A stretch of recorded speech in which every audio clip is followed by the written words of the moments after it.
So, thank you guys for joining me for our second Pokemon Basalt session. Um, During our last session, all of the trainers had made their way over to Professor Igneous's laboratory in Gelfast, which is a small town along the coast of Elysara. The laboratory itself was an obsidian black sort of design and carved into the rock sort of structure outside the building.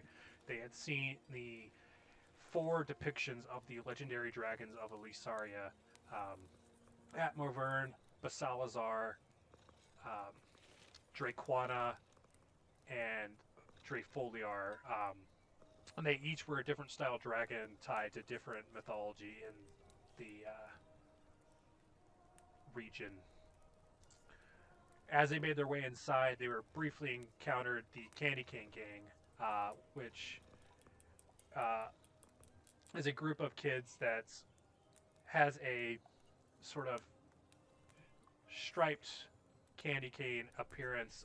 The leader of the group, Victor von Sweets, was wearing lederhosen with striped purple and white clothing, and he was very excited to have the opportunity to battle you guys, and he was hoping that you guys would get in there and pick your Pokemon real quick.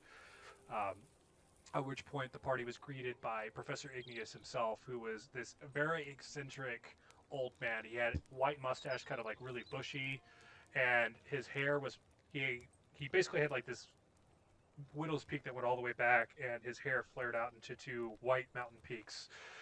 Um, and he was very excited to share with everybody all the Pokemon available to him, and had revealed that Oddish, Seedot, Finnegan, Cyndaquil, Poplio, and Oshawott were the starter Pokemon available to the individuals starting on their journey. Everybody was given an overview of what these Pokemon were like, and then they made their decision on who they were going to select. Um, there was some that were very timid, such as Collin, who's not with us tonight, who had spent so long in his parents' basement that he wasn't sure how to interact with others, let alone this new Pokemon. There was our eccentric Firestarter Jan, who knew right off the bat what Pokemon she was selecting because it had to burn everything to the ground. Uh, and then there were some more reserved individuals such as Sama and Broji who knew who they wanted in their hearts, but weren't necessarily super spun up about it. And Lissa, who came in at the end to kind of pick the one that no one else picked, little Poplio. Following this, Professor Igneous gave them details of like how they could progress in the world as Pokemon trainers, whether they go and take down the 8 gyms and enter into the championship tournaments, or they go and they enter into the contests across the region, such as beauty contests, strength contests, kind of you name it. It depends on which city you're in, or they become Pokemon breeders and start to raise and learn about each Pokemon themselves, which is what he personally was a big fan of.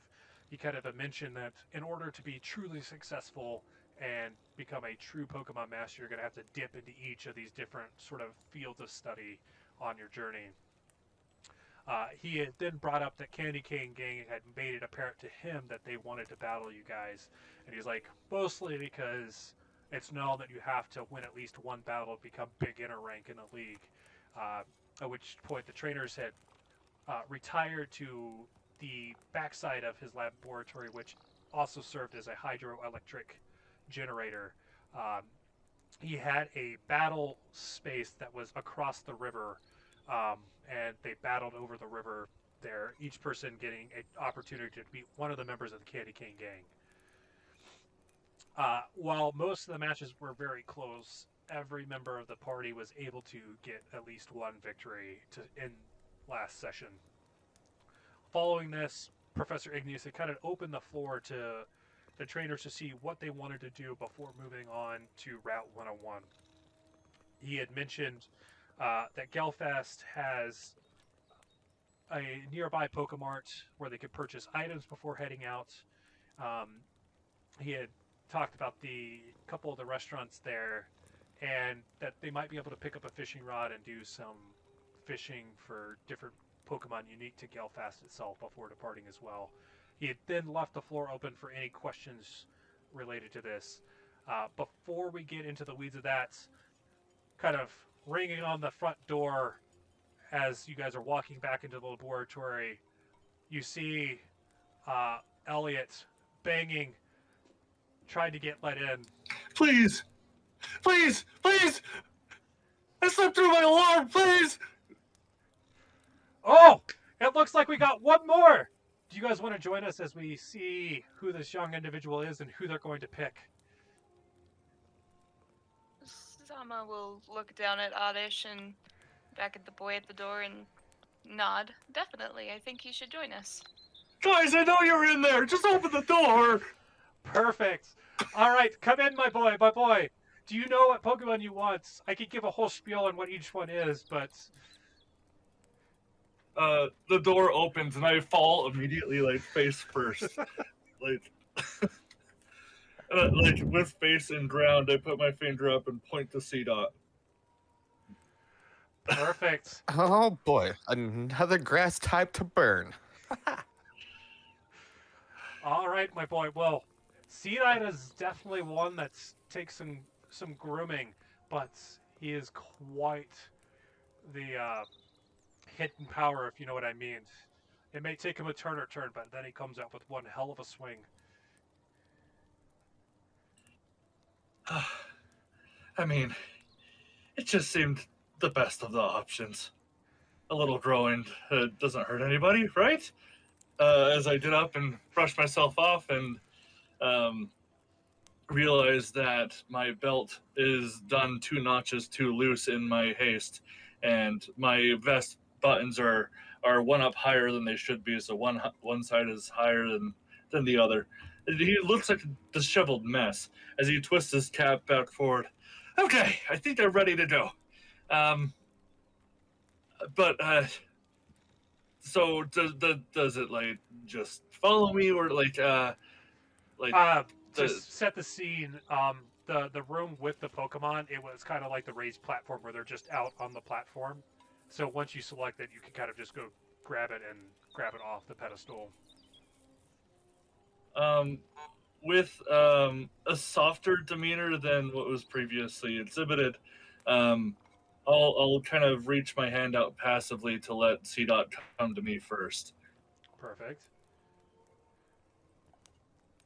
And he'll kind of do the sort of tip hop off of the pedestal into your hands. Oh, it's just a cute Ator. Look at him. Perfect. Sama would walk over and let her Oddish kind of take a look at him. Sniff him out. C-Dot kind of falls out of my hands and kind of rolls over, and you just see like an upside down C-Dot that's like he can't really turn over because of the flatness of his head, and so I have to push him over as he kind of looks at Oddish.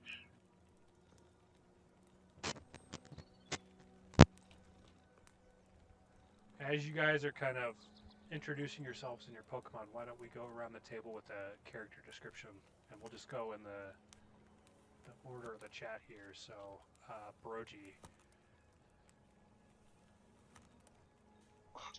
So Brogy is a shorter, chubbier kid. He always seems to have some sort of bag of snacks or food he's munching on in the background. He has sitting next to him is just a little Cyndaquil. He's just all shy and timid behind Brogy. Perfect. And that'll bring us to Eliot. I know you did a little bit of a description there, but if you want to go more in depth.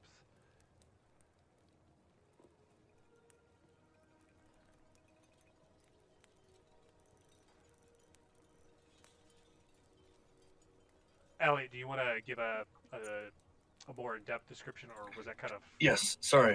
No, you're good. No, that's just fine. So Eliot, he's a 16-year-old boy Really, like probably around like 5'5" ish. Um, he's got the jean jacket with the ruffled edges, but with like a rolled up white button up underneath. Just kind of like a more rugged, fashionable thing. And then he's got several uh, uh, kind of like not necessarily badges, but like pendants that he's sewn onto his jacket of his favorite Pokemon. A lot of them being like ground types, and then just some like darker like blackish gray jeans with like tears going all the way down the sides. He rocks a baseball cap and has a long black ponytail coming out the back. Perfect. All right, Firestarter Jan.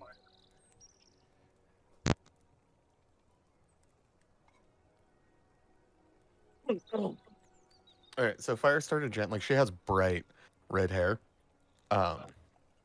coming down in just like one long ponytail, out the back, short black shorts and matching a black top with some like black thigh highs, but she's wearing red shoes to accompany her red hair, and she is very adamant that you call her Firestarter Jan, not anything else. Firestarter Jan. Perfect. I love her so much. All right, let's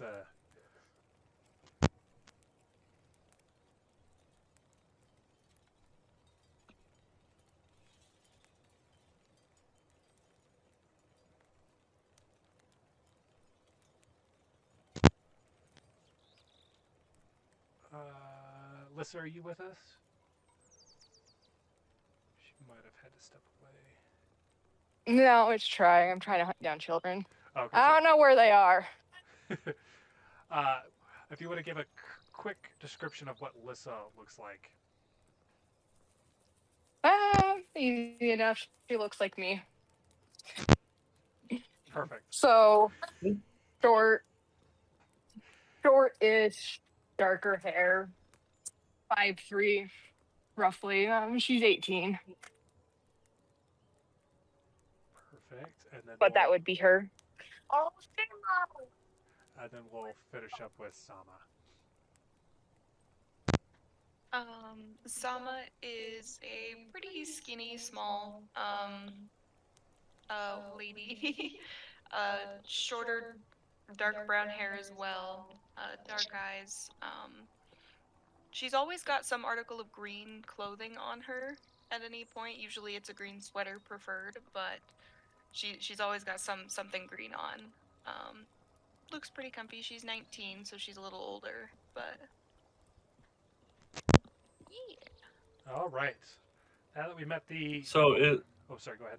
Oh, so is Elliot the youngest of the group then? He's actually the oldest of the group. Elliot is 16. Sama's 19. Oh, sorry. When you said Elliot, I, for whatever reason, thought of Colton's character, Collin, who is... Oh, Brogy's also 16, so, well, two 16-year-olds. Oh, okay, cool. Firestarter Jan's 18. So, like, I'm not trying to offend or anything. I'm just curious, like, is Firestarter Jan is, like, your full name? Can I call you, like, Fire, or does it have to be, like, Firestarter? Or do I have to say the full thing to, like, communicate with you? Is your name Elliot? I mean, that's the plan, and that's kind of what I was born with. And my name is Firestarter Jan. Can I call you Fidge? Absolutely not. I will burn you and this entire planet down. Wow, that's intense. I just figured we'd get it off the, I'd rather get off of the table now versus later when, like, we don't have time for the discussion. Well, there's no discussion. My name is Firestarter Jan. Call me Firestarter Jan. Elliot!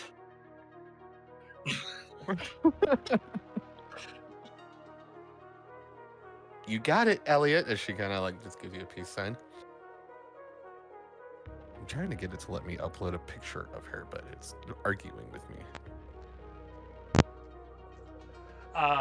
Having introduced yourselves and gotten your Pokemon there, Elliot, at this point, he would kind of leave the floor open for you guys to ask him any questions before you head off into Route 101. Like I said, he had already mentioned that he recommends stopping by the Pokemart, but if there's anything else you were wanting to ask questions on about the region, he'd be happy to share. I do have a couple of questions to ask him, but I do have a couple of meta questions first. Okay. Let's hit the meta Can you questions describe? Okay. Can you kind of describe like the age that we're in? Like, is it to be expected? Like, this is kind of like the modern age Pokemon. Like, there's like industry and like electricity and like appliances and stuff. Or like, can you kind of describe the general feel? Yeah, so I guess I didn't do this on the first session. Yeah, I would consider it like the modern area of Pokemon. So like, there's electricity. I mean, he's running out of a hydroelectric laboratory, so it's one of those. But also like, there's not a whole lot of like cars and stuff like that. It's still like rural as far as like travel between cities, which I know is kind of a contradiction, but that's just how they operate. No. It's not. I mean, in a world that's full of Pokemon, is it assumed that like it wouldn't be uncommon to see people just riding their Pokemon to and fro? Yeah, assuming it's a rideable size, yeah, that definitely would happen. Can you imagine a poor Pikachu trying to carry somebody? Oh, no. Well, you have my region exclusive Pikachu. That's awesome. And I think that's pretty much it. Do you have a world map? I didn't see any in the documents. There is one you guys would have to purchase. Okay, cool. Okay. We'll go into in-character stuff then. I think that's all my meta stuff covered. Perfect. Okay. I watch so much TV. Well, that's not the right way to start this. Okay. Where's the first gym and how do I get there? Well, my boy, I see that you're down the fast track for being one of those championship type of trainers. And the answer is, the first thing you need to do is go down Route 101. That's going to take you south into the main heart of Elysara. And then you kind of hit a branch. There's a couple gyms that are about the same level as far as tier. And at the sort of merge there, Route 101, you either take Route 1 or Route 2, and depending on that will determine which gym you go to. I can talk about either of them, but it really depends on which way you want to go. Okay. I guess I can give you an understanding of which one is which and which you would like to tackle first. So are they kind of, is there a structured like pattern that we should go through, like like as far as difficulty goes, or are they all just kind of their own level of like, I guess I don't want to be going to the most difficult one first, you know? To answer your question, yes and no. So you can do any of the gyms in any order you want, but like you alluded to, the difficulty is kind of depend on which one. There's two that are beginner ranked gyms. One's in Wasteray Pinnacle, that's at kind of the mountain range there at the peak, and that gym leader Sparklestone is known for his ground type Pokemon. Or you could go out to the other one of the other coasts in Sipsail, where you'd battle Marina Tide, who's a water type gym.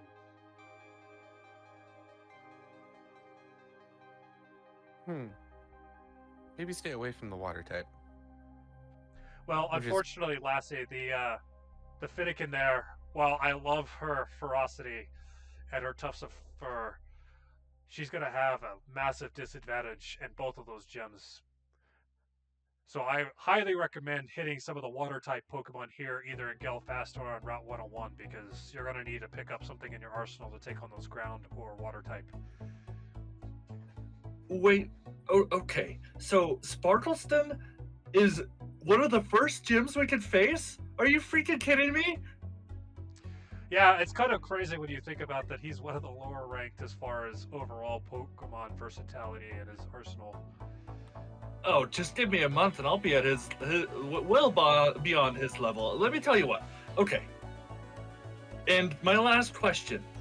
What are the kinds of Pokemon that we can find within the a close proximity of this area? Maybe Route 101. What can we expect to see?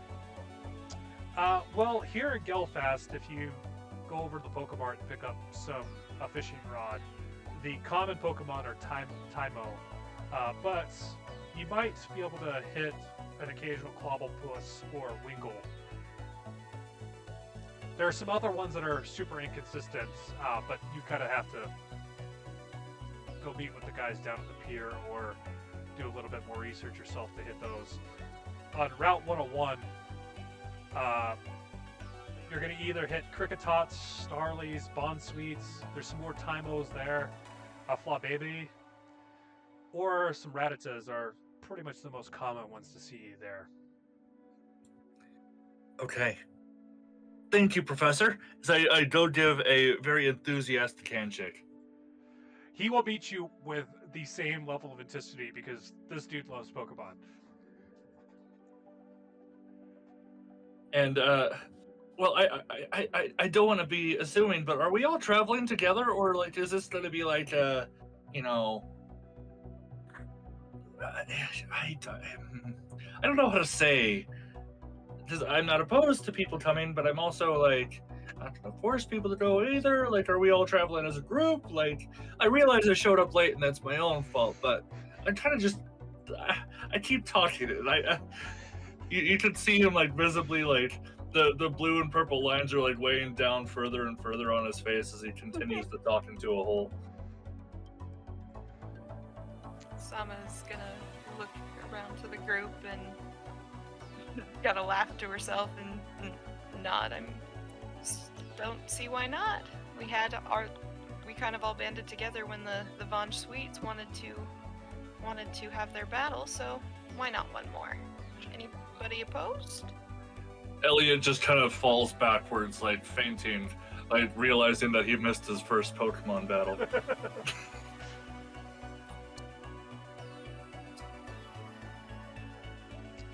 Well, children, I would love to talk about Pokemon all day, but I'll leave you to it.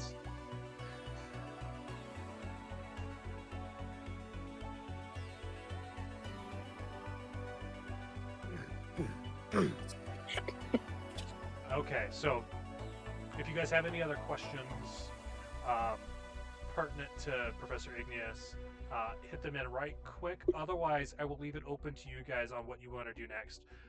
So there's the Pokemart here in town. You guys can pick up a fishing rod and maybe do some fishing here. He gave you 10 Pokeballs, so you do have Pokeballs if you would like to start in your journey. I will say, based off of how our first little bit of combat went and how healing works in Pokerole, I do recommend probably picking up some potions, just because otherwise you'll have to take a couple in-game days to kind of like fully revive your Pokemon without hitting a Poke Center.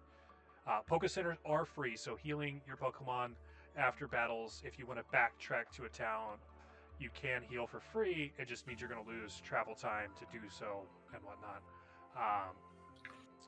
Question. Yes. Do things like lemonade and soda and moo moo milk heal the Pokemon as well? Do they exist in this world? Do rare candies exist in this world? Do they exist? Yes. Are they expensive? Yes. Are they in every town? No. All right, good thing. So I don't have to be pressing A on every tile when I walk in. Yep. Can you give a description of what Professor Igneous looks like? Igneous? He was that old man with the big bushy white mustache Oh, and oh, the yeah. Mountain Peak Gotcha, hair. yeah. What? What I have written in the notes in the back of the binders is that the professor looks like Rick from Rick and Morty. That's how I see it. Yeah, that apparently. or Doc Brown from Back to the Future. Yeah, Doc Brown. Oh, And then, oh, actually, no. I think I'm good. Sorry, go ahead, Okay, Sama. Sama. I know I would like to start by getting a fishing rod at the very least, so that we have something to pass the time. So if nobody's opposed, do you mind if we head that direction? Same. Firestarter Jan is taking the professor's advice and kind of scoffing at it, but she's like, "Fine, I guess we need to go fishing and get some water type Pokemon." Thank you. Water types are important, Firestarter Jan. What if you accidentally set fire to the world? Then you'll have no gyms to fight. So, like, maybe getting like yourself, maybe a Magikarp would be very well suited to you, I think. She just like slowly turns and gives you this expression on her face with a raised eyebrow that says, "You should really stop talking now." I just try to give friendly advice. Magikarp is dope, okay? Actually, I'm not. I kind of agree with you for other reasons other than that. Have you ever had a Magikarp fillet? I've heard it's pretty tasty. You see, well, I think we're getting 2 steps on the wrong feet here, and eventually I'm going to run out of wrong feet. I don't like eating Pokemon products. You're one of those. What are they? Poketarians? I'd like to just consider myself a good person. Oh man. Elliot gets very quiet after that and continues to walk with the group to the Pokemart. Yep, Sama's gonna head on out the door, not just gonna look between the two of them for a second and just walk out the door afterwards. All right. As you guys step out into Gelfast here, like I said, it's a very small town. There's like a street, so like the main street here has kind of everything that you're gonna kind of really encounter in the city. There's the Pokemart, and it looks kind of like a standard building. It's got Pokemart over the top. It's like you're kind of like a what's the word I'm looking for? Like a general store sort of appearance to it. Next to that, there's a couple restaurants. So you have the Tynamo Cafe and the Gelfast Diner.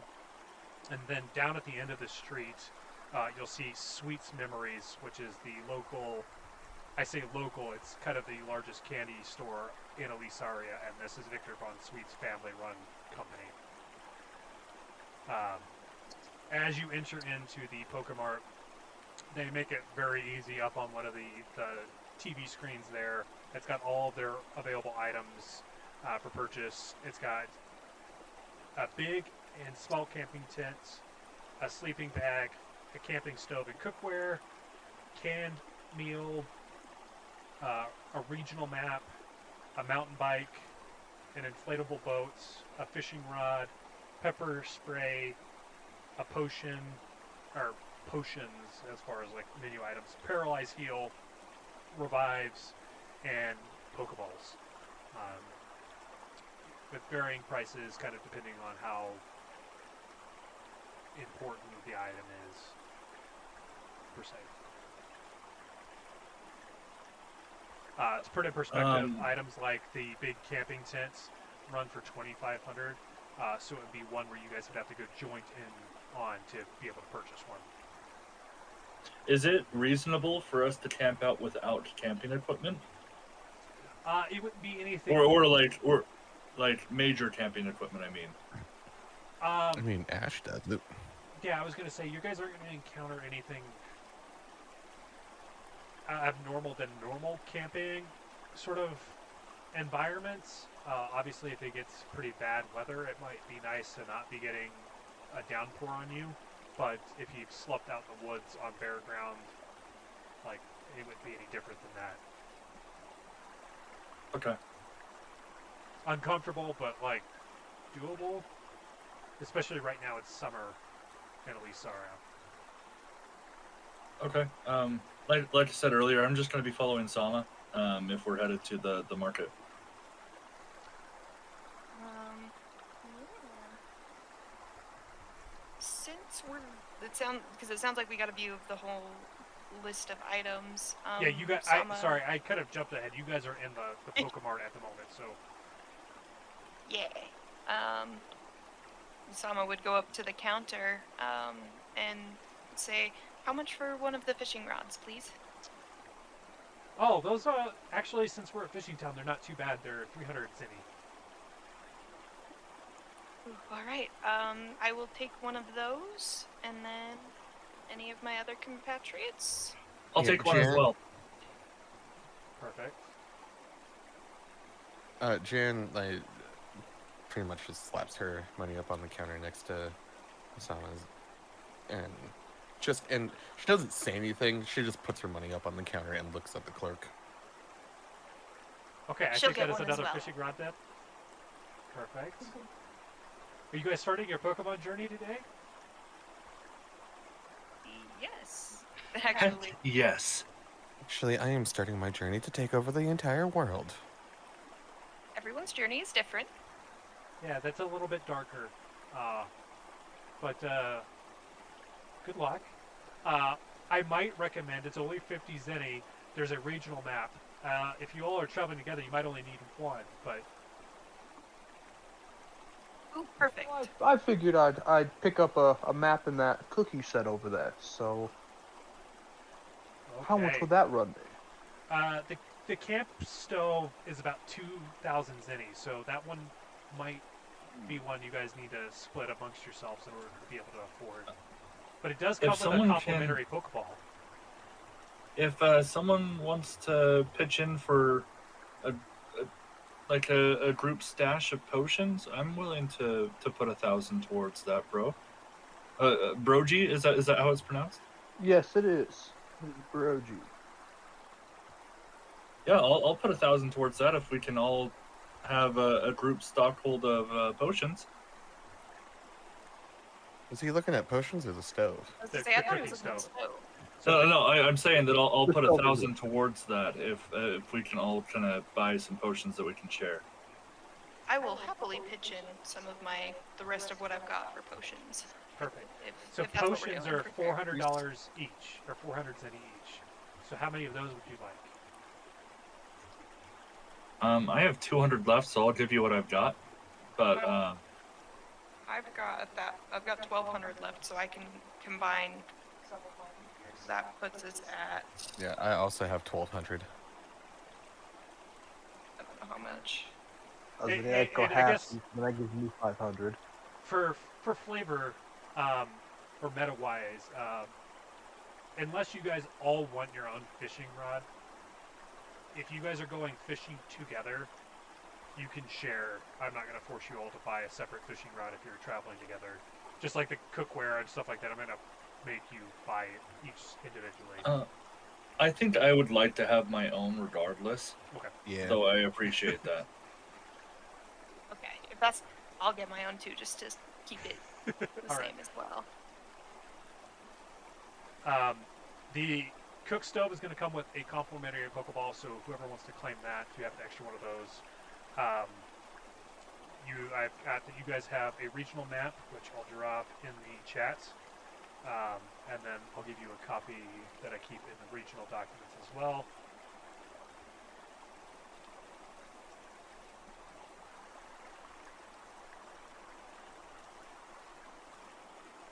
Okay, so wait, who's pitching in for potions?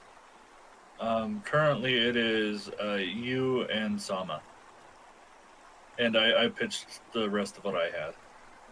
And then the camp stove was 2,000. Yeah, so- 2,000. Yeah, Yes. so 1,000 from each. I'll have an extra 500 I can put in the pot. Okay, so that's another 500 for potions. Perfect. So that's 24 by 4 gives, what, 6? Plus another 500, that's another one.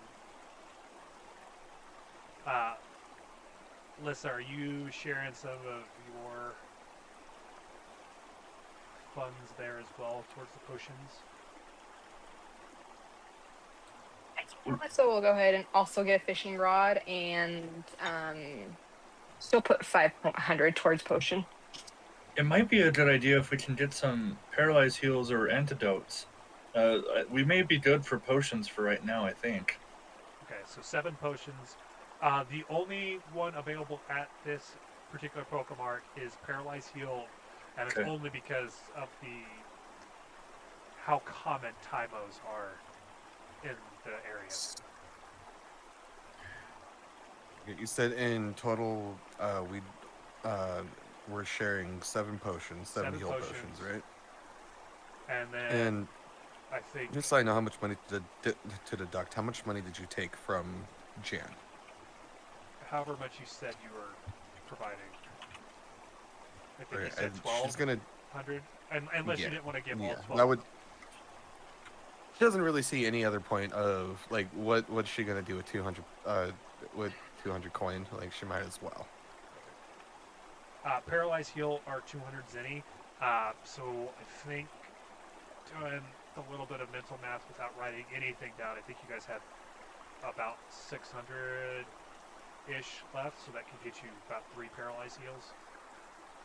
Unless someone else has better math than I did on this.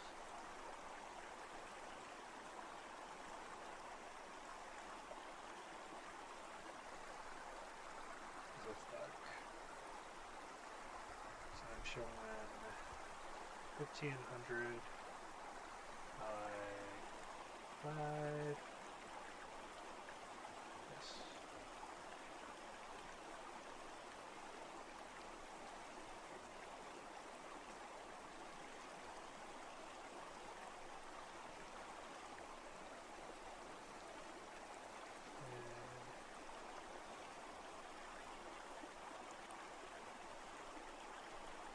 If you guys are all kind of using your funds as a lump sum after the potions, you guys have 1,800 or 1,750 available. All of mine was spent, so whoever has remaining is left. Yeah, I am also spent. Me too. So I think the only 2 people who should have any excess would be Brogy and Lissa.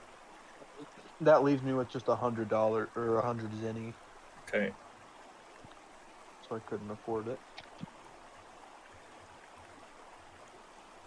For what were you trying to get, Brogy? Oh, I put my 1,500, 1,000 to the cookware, 400 to a potion. So I only had 100 left, so I couldn't buy a. I don't know. As your guys' lump Alright. sum, after I subtracted what you guys have gotten as a group, there's 1,750 left. Well, Now I that's not including the paralyzed heals. So if you want to spend most of that towards paralyzed heals, you can. But as a group, you have that much left. So Well, I guess we can just split it evenly if we want to just make it easy. Because what I have documented, each of us have fishing rods. We got 1 bonus Pokeball. We have a cooking set and 3 paralyzed heals that are all shared. and maybe that's it. Is I didn't give everybody because I don't think Brogy said he wanted an individual or Alyssa. If you guys wanted an individual, that might be where the extra funds that I wasn't checking came from. Okay. I was like, I didn't want a fishing rod. Oh. I did want a fishing rod. Okay. That makes more sense of where we're at fund-wise then. Okay. So if you want a fishing rod, there's about 1,450 left as a whole, which would give you guys 290 Approximately. zenny each. Okay. If you're splitting evenly for everything that you guys kind of purchased. Okay. I'm fine with that if everyone else is. Yeah, for sure. I'm sorry, can you repeat that? 290 so- zenny. Yeah, 290, and then we only got like standard potions and paralyzed heals. They didn't really have any other higher alternatives to, or at least for what was currently available. Yeah, the only thing that's higher would be a revive. Those run for 1,500 each, though. Yikes. Nope. Not yet. For clarification, though, are we going to be able to use this as like a shared pool? Like, if somebody goes into battle and we left the potion bag with another person, are they just out, or divide them? I will be the keeper of items for the group. I'll document everything that the group has, just so we can have somebody keeping track. But I'll just assume that we could use like a shared bag or something.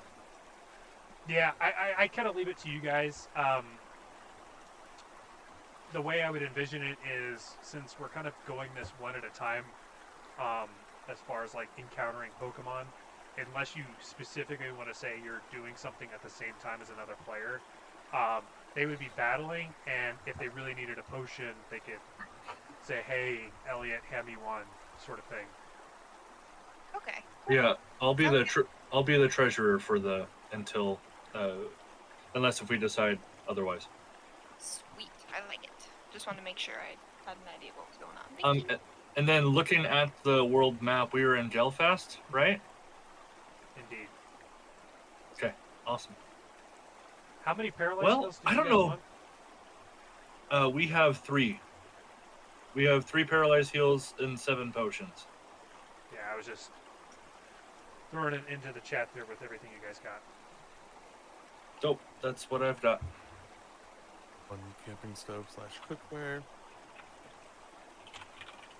Alrighty, so like I kind of alluded to earlier, the other stuff that you guys kind of have available to you at this moment is you can fish here in town.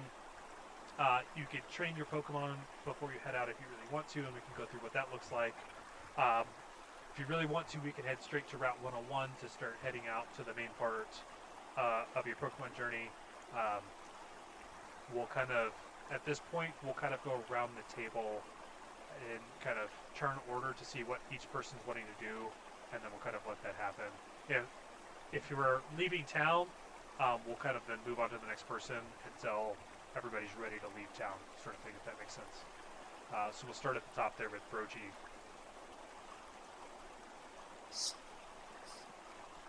After securing the cookware, Brogy is pretty settled. So he's ready to skedaddle when everyone else is. Perfect. All right, Elliot.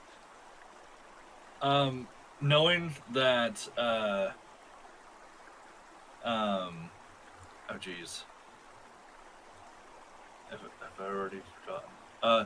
Knowing that Sparkleston is so close, I immediately want to go look for a Tynamo. So I want to go fishing at the docks.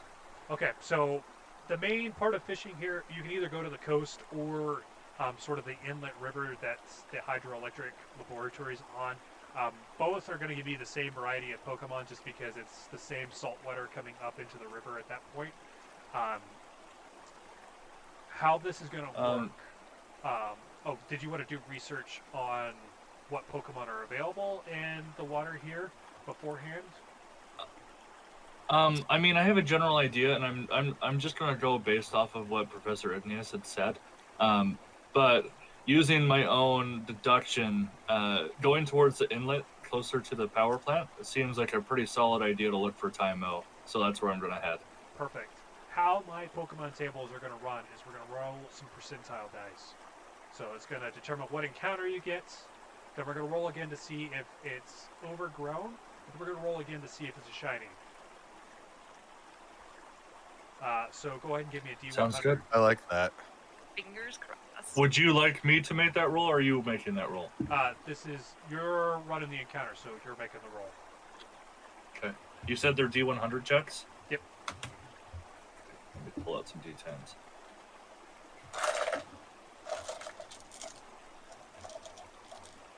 Man, there's literal dust on my dice. Christ. Oh no. No. That's the horrible thing about like using D&D Beyond. That's why Yeah. I'm not necessarily upset that my D&D Beyond has been so finicky with the dice, or like it's You been actually lagging roll. on the dice, because then I get to use my real dice. It's part of the reason why I love running in-person sessions so much, is because I have all these fucking fancy dice. My wife's bought me like the liquid core ones, and I've got a set of metal, and I'm like, I only get to use these Yeah. on these in-person sessions. Yeah. I'm whipping out some gemstone die and some metal die here. Hell yeah. Yeah. So cool. May your odds forever be in your favor.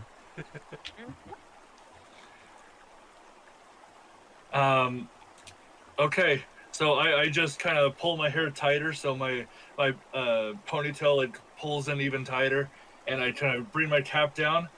I attach my ball to the end of the rod. I'm like, okay, and then I sit crisscross applesauce style, and Perfect. All right, what's our roll? all right. So our first one, that is going to be 76. Okay. And then roll me one more that is going to determine if it's overgrown or shiny. Okay, this was a 91. As the rod flicks up, there's a Tynamo on the end. Standard. Yes. Okay. As we're going to start combat here, how this sort of works is it works in rounds just like D&D. So you're going to look at your dex score. I'm going to look at the dex score for a base Tynamo. And each of us will get to do an attack. If the attack lands, you'll get to make a choice of whether or not you want to evade or clash. That consumes your action for that round, though, if you do that. Okay. But you could nullify damage.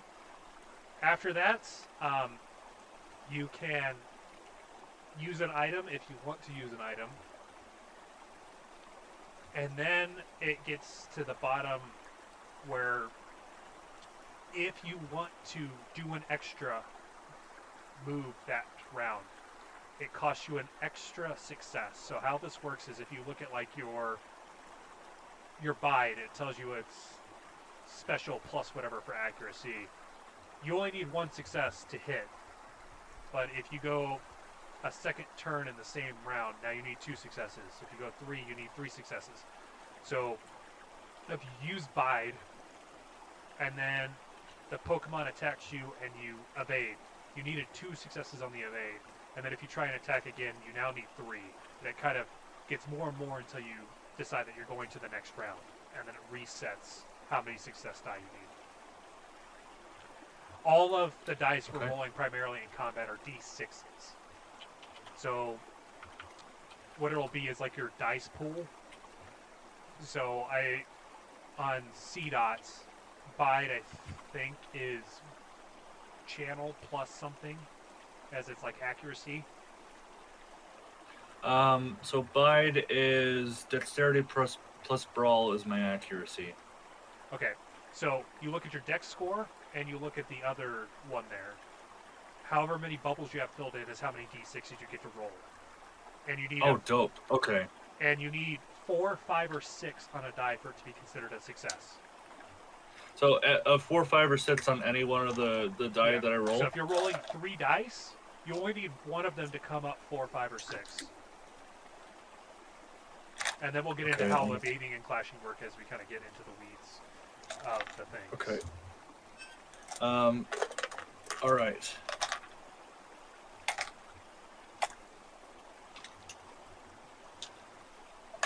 Okay. All right, C-Dot, do your job.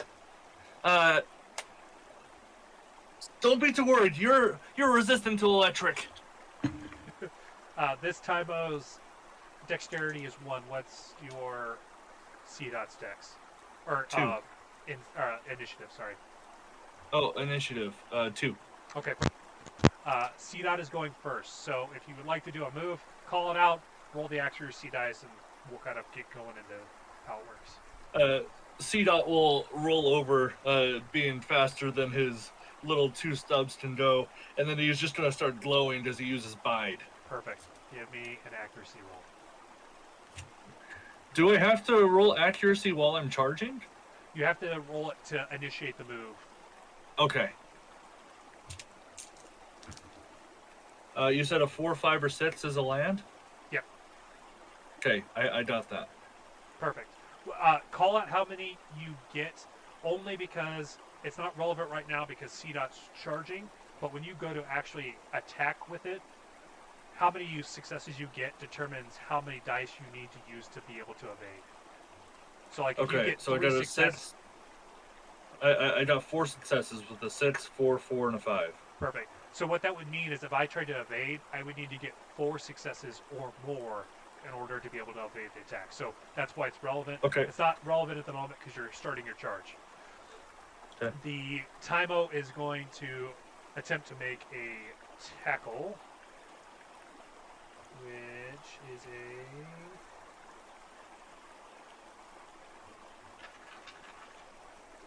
which is going to hit. Would you like to clash or evade?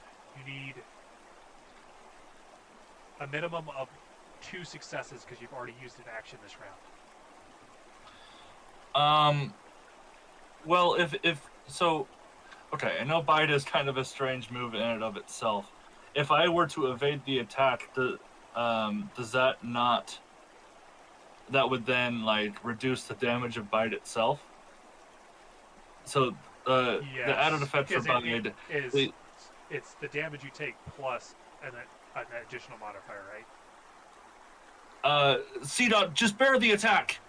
Okay. I do nothing. Perfect. Well, not perfect, but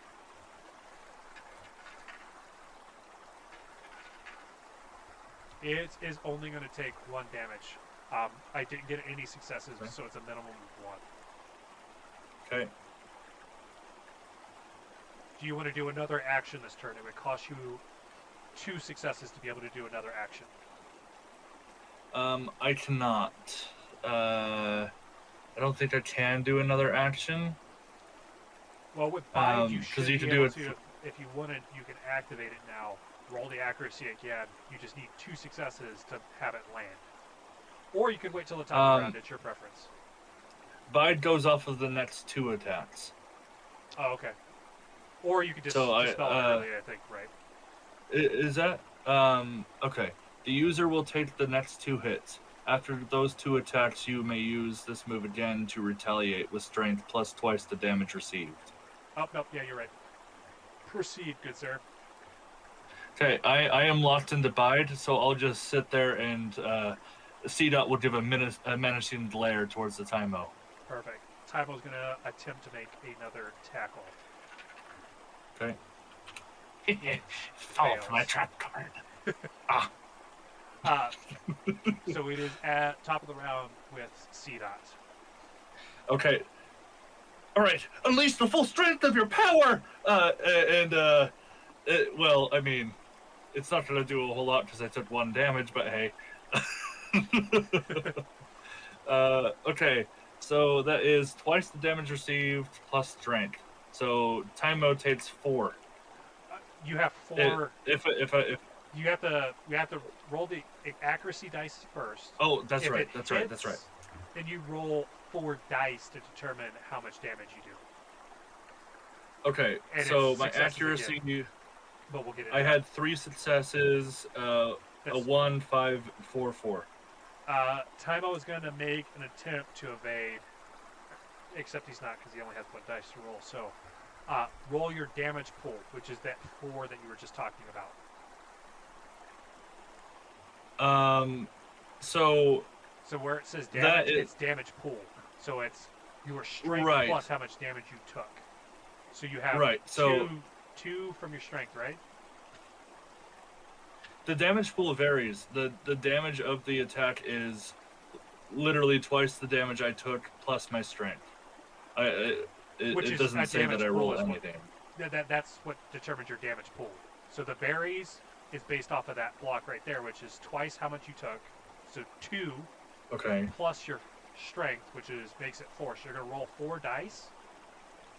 How many Okay. successes you get determines how much damage is actually dealt. Minus my Okay, defense. sorry. No, you're good. All right, so I'll roll 4. I got 3 5s and a 2. Okay. So Tynamo is going to take 1. It's on the borderline of yellow. As we're in Pokemon catching potential, how the Pokeballs work is each Pokeball gives you a certain amount of dice you get to roll. So a standard Pokeball gives you, I think, 4 dice. Let me confirm, because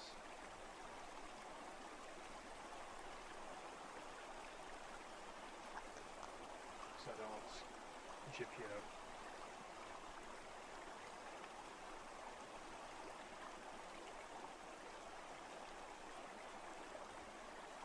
And the Pokemon rank determines how many successes you need in order to actually catch it with said Pokeball. Just like the actual games, if you throw a Pokeball and you don't catch, it consumes the Pokeball. Because it effectively tampers the electronics inside the ball. So if we're at yellow, we're about 50%. So like You get some the bonus. lower. Yeah, you do get bonus die just like in the game. So statuses give you an extra die. Below half health give you an extra die. At 1 health gives you an extra die. The downside to beating a Pokemon to a pulp is the happiness will be lower the lower the health is when you catch it. So instead of starting at 2 happiness, it's 1 happiness, half health, 0 happiness if you beat it to near death. Okay. So So if you were to throw a Pokeball right now, you would have 4 dice to throw because it's slightly above half health, and the standard Pokeball gives you 4 dice. All right. Cedar, I don't want you to have to take more hits than you have to. I toss out a Pokeball. Perfect. Tynamo is a starter Pokemon, so you only need 3 successes. Okay. Let's see what we got. Those are D6s, right? Yeah, so you need 3 of these Okay. 4 dice to pop up 4 or higher.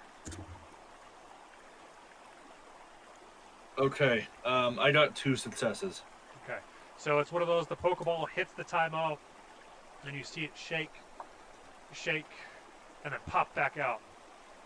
The Tynamo is going to attempt to make a tackle on you. But Okay. they fail. It puts us back at the top of the round with C-Dot. Nice dodge, C-Dot. I toss another ball. Go ahead and roll me. 2 successes. Damn it. Same sort of thing. You get the glow, and kind of like its standard Pokemon fashion, you feel like it's just about to stop, and it pops out again.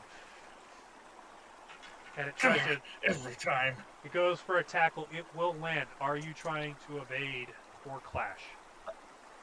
Yeah, we'll try to evade. Okay. You need a minimum of 1 success. And it's going to be your evasion score, whatever that is. Okay, evasion. Alright, Alright, my evasion is 2.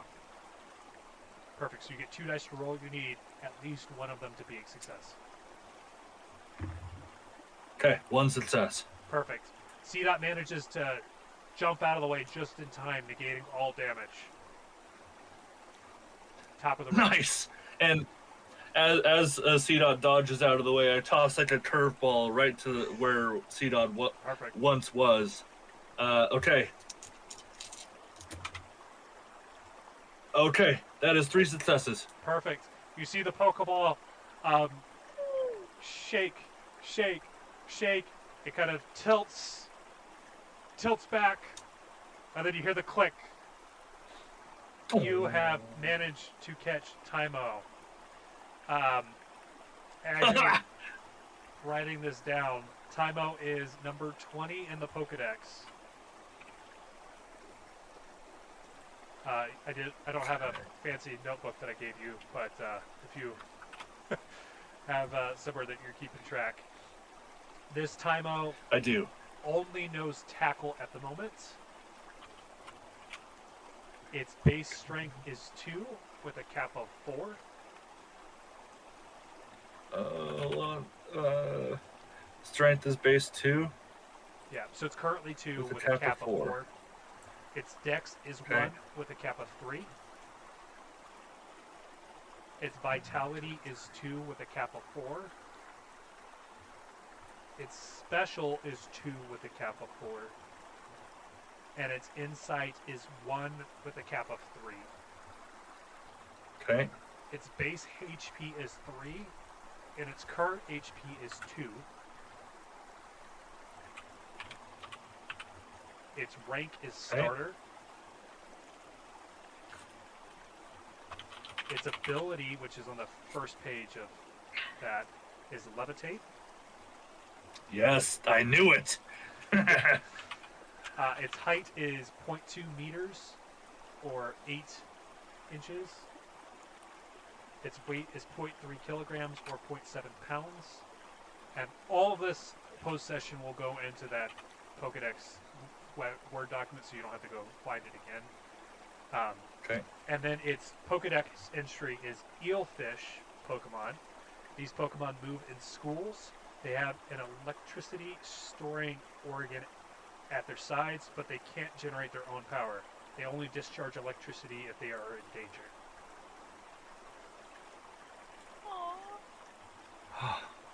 Man, you'd think I was catching a deadlet, C-Dot.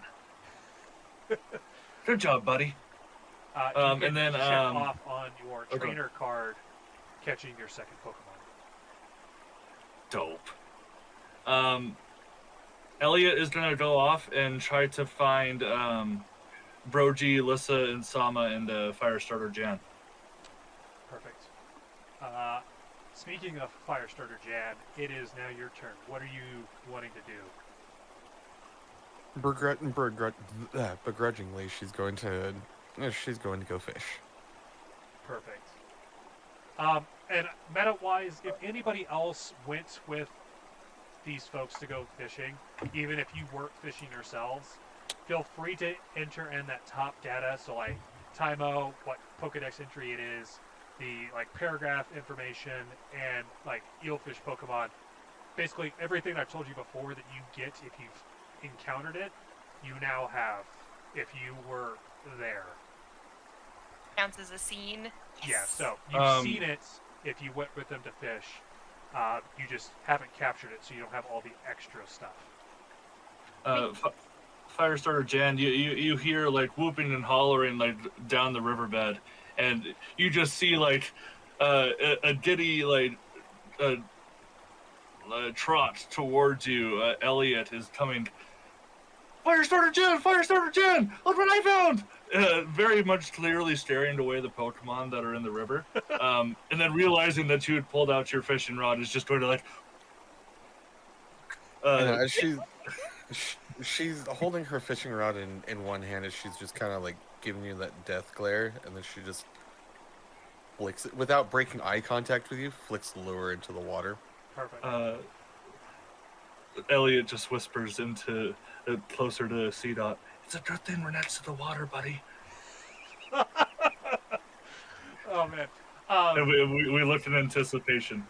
Sorry, go ahead. Yeah, roll your D100, Elliot. Make sure on C-Dot's page you mark that he has a victory. This is relevant for evolution, so you want to keep track of how many victories he's gotten. And meta-wise, because certain Pokemon, obviously, it's harder to win with them based off of their movesets, so like a Magikarp per se. Switch hitting, as I call it, is allowed, so like if you have C-Dot out and you switch out a Pokemon, as long as he was part of the encounter, he also gets a win. That would be 73. Perfect. Roll me another D100. This one's for either shiny or overgrown. That is going to be a 72. Okay. As the rod flicks up, you also have a standard Tynamo on the end of your line. What is your initiative score? and she was like, "Oh, yay, a fish." You know, they Crap, where don't do have I any firefish in the game. I feel like that's something that they're really missing out on. Indeed, like a deep sea lava or magma fish. That would be fucking dope. I don't remember where to find that. On the second page of your Pokemon card, on the right-hand column, there should be one that says Initiative. If you don't have it filled in, it's Dexterity plus your Alert score. But specifically your Pokemon's. Oh, it's 3. Perfect. I was pretty sure you're going to go first because this Tymos is only 1. But go ahead. Start us off at the top of the round. Awesome. As she sends her Finnegan out, she's like, "Okay, Finnegan, I know it's a water type, but it's also a fish. You got this." Trying to give us some words of encouragement. Perfect. And where's my move? I know how to play this game. Actually, I'm pretty sure there's only 2 moves that Finnegan knows right now. So It's Finnegan is scratch going and to use something else. Scratch. Perfect. Yep. Roll Finnegan me is your gonna use Scratch. accuracy. And as you roll, I probably should have mentioned this because I thought about it as I was editing last session. So if you roll 3 successes higher than your required amount of successes, that's considered a crit. So whenever Elliot rolled 4 and he only needed 1, that was considered a critical success. Okay, remind me, how do I know my accuracy? On your move, which should be on your move card, which is probably the next page in your binder, it's the white one. Mm-hmm. It should have scratch, and then it should tell you what your accuracy is. It's probably for scratch, brawl plus something. Oh, it's Dexterity plus Brawl. Perfect. And that's for the Pokemon itself, right? Yep. Dexterity has a 2 and Brawl is a 1. So you have 3 dice to roll. You only need 1 to be a success.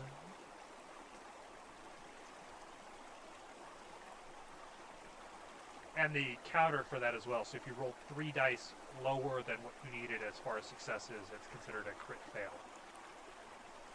That one's probably not going to be relevant for a very long time, but I have 2 6s and a 3. perfect. So you got 2 successes. Roll me your damage pool. Because the Tynamo doesn't have enough dice to attempt dodging that. So on the move, it should say it's probably strength plus brawl, I think it's or strength plus 1. I think it's strength plus 2 is what it says. Perfect. So your strength score plus 2, so you should have a minimum of 3 dice. Yep, it is strength plus 2. Okay. And those are all D6s, right? Yep. And however many are successes determines how hard those things. Oh. 7 fell. So I've got 2 5s and a 2. Okay. It is going to do 1 damage based off of its defense score. Similar to the state CDOT had left the Tynamo in, it is just slightly above yellow. So it's still green, but you can see it's almost in that yellow threshold. Awesome, Finnegan. You did such a good job. The Tynamo won't is eat going the to fish. attempt to make a tackle, which fails. So, do you want to make another attack this round, or start at the top of initiative? We'll start at the top. Perfect. Seems to be the smart thing to do. Yeah, unfortunately, if you guys haven't caught on, the Tynamo only has 1 dice to roll, so it can't do much more than the 1 action per turn. Oh, and Finnegan's gonna do another scratch attack.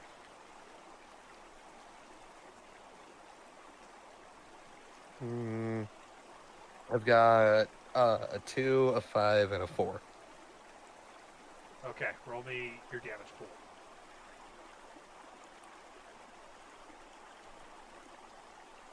I've got 3 4s. Okay. The Tynamo has a pretty decent defense, so it's still only going to take 1 damage, which kind of works in your favor because it's yellow, borderline red.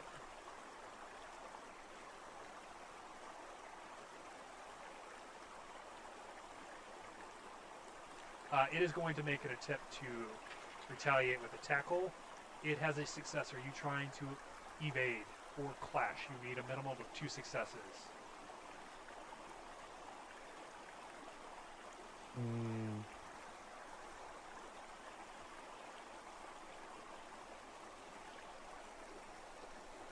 don't think anything would be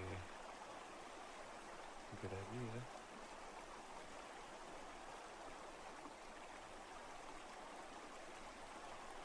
No, we won't. The Finnegan will just take it. Okay.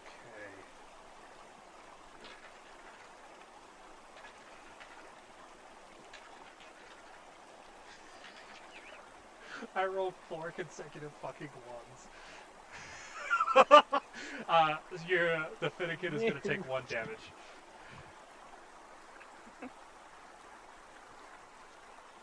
Naming is at the top of the round. The Tynamo is effectively on death's door.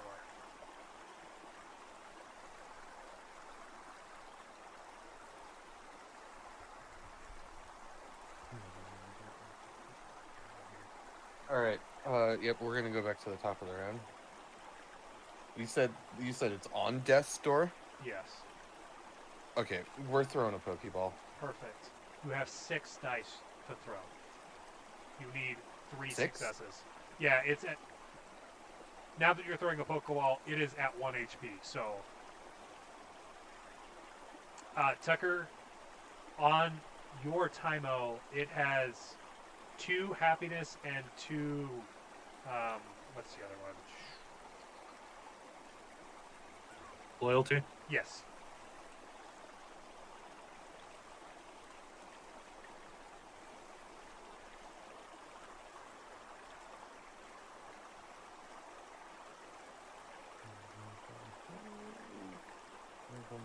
Feel for its square one. I guess the other thing to mention with your Tynamo, you have 5 skill points to apply, and I am allowing you to pick its nature.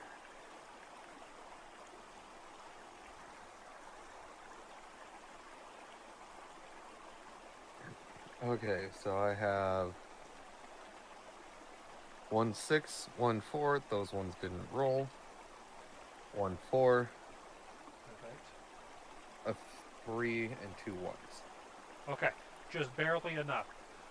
You see the Pokeball shake, shake, shake, click.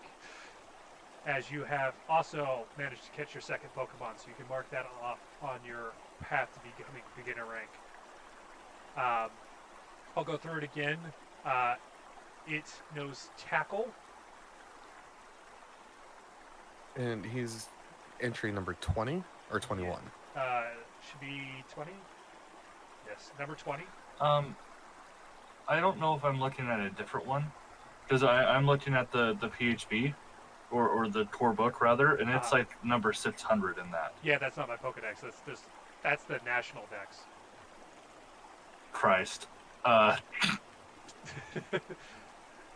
Nothing wrong. It's just, yeah, the core rulebook is just the national dex numbers for it. So, I'll have to get that from you later. like I said, all of this is going to go into the Word document post-session, but if you want to use this Pokemon during this session, I'm giving you the bare bones stuff so that you can use it. Gotcha. Sorry, go ahead. Its type is electric. If you weren't already privy to that, I guess I kind of skipped over that one. Its strength is 2 with a cap of 4.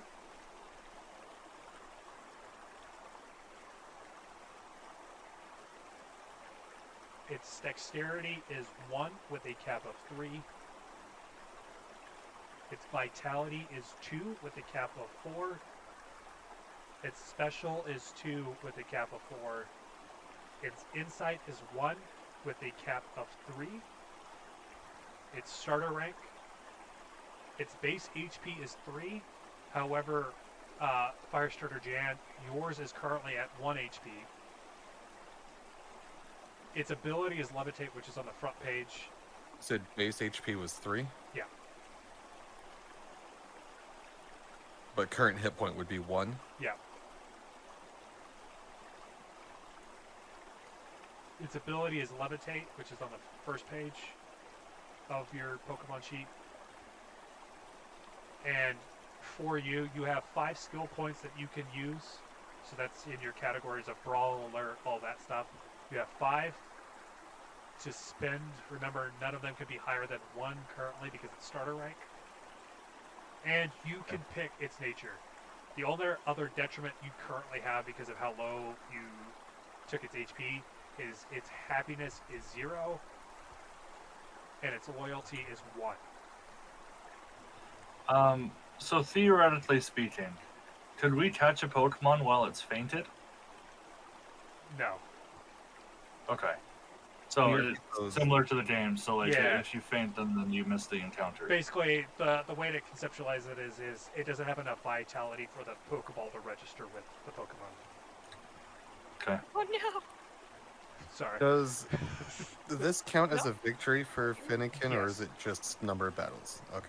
Yeah, it's a victory And for the other Finnegan. thing, Yeah, sorry, go ahead. the other things that you said after I filled in the 5 between like Brawl and all those other ones, what was the other ones that you said? Its happiness is 0, so because you did as much damage as you did to it, it's not overly happy with you at the moment, and its loyalty is Right. only 1. So it's not super bonded with you because of how much of a beating it took. Okay. Meta-wise, as we move forward, the standard I'm going to take is if it's in the green, it's going to come to you 2 and 2. If it's in the yellow, its happiness is 0, loyalty is 1. If you put it into the red, like legit red, it's 0 on both. And you're going to have to do a lot of training to build that up.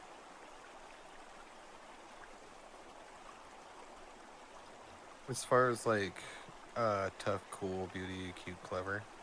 Those are, sorry, and this goes for you, Tucker, as well. Those are all 1s as a base. Ones is okay. Yeah, all Pokemon starter rank have that as 1. Those are like the We did circle- it, Firestarter Jan! We did it! First Pokemon caught! Yeah, we caught dinner for everybody. Way. My fist is still pumped in the air and I fall sideways. I'm kidding. We're not gonna eat it. Like that it's just it. Oh, man. All right, It'd be a Lissa. lot better if it was a fire type. Of course, of course. All right, Lissa, it is your turn. Is there something you're wanting to do here in Gelfast?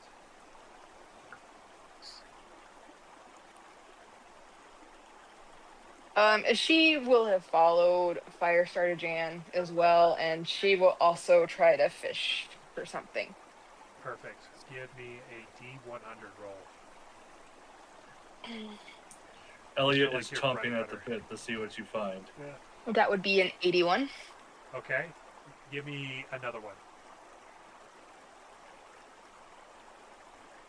31.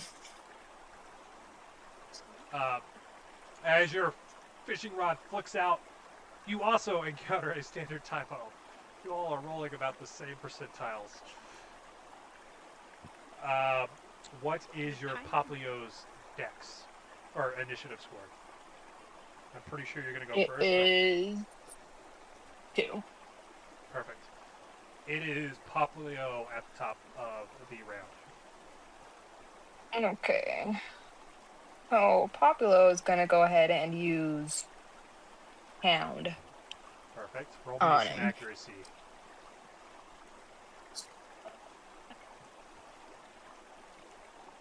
How do we do that again? I'm sorry. So you're going to look at the move itself. So pound is dexterity plus brawl. So you're going to look at your dexterity and brawl scores. And that's how many dice you get to roll. I get to roll 1.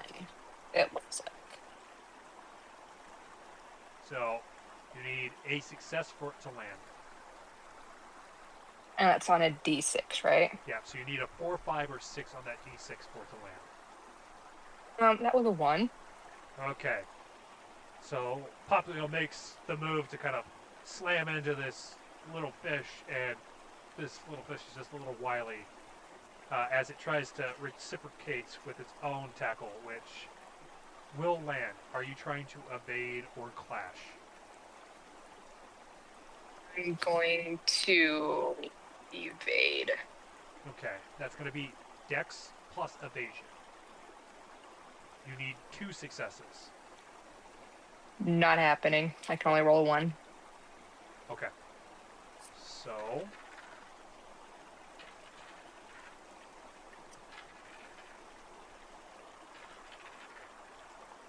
you're going to take 1 damage.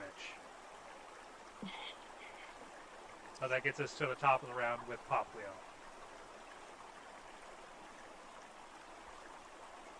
Alright. I'm going to attempt...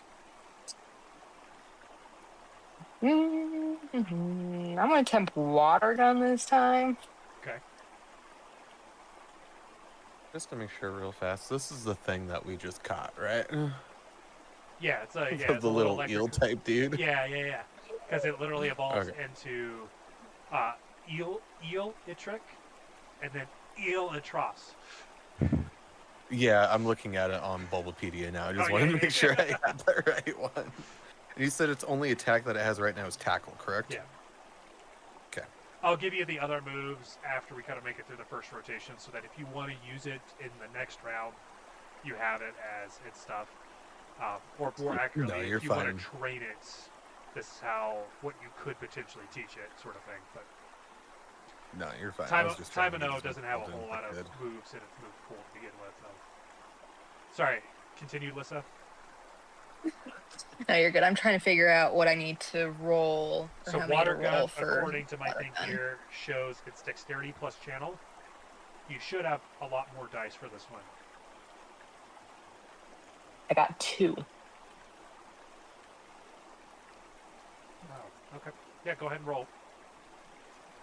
That's double 3s. Okay. It charges up its water gun, and it's not able to connect with it. It's a little wily little Tynamo. It's going to attempt to tackle, which will also miss, getting us back up to the top of the round. Okay, we'll try water gun again. Gotcha. That's 2 5s. Perfect. It doesn't have enough dice to dodge, so go ahead and roll me your dice pool, which is going to be special plus 2.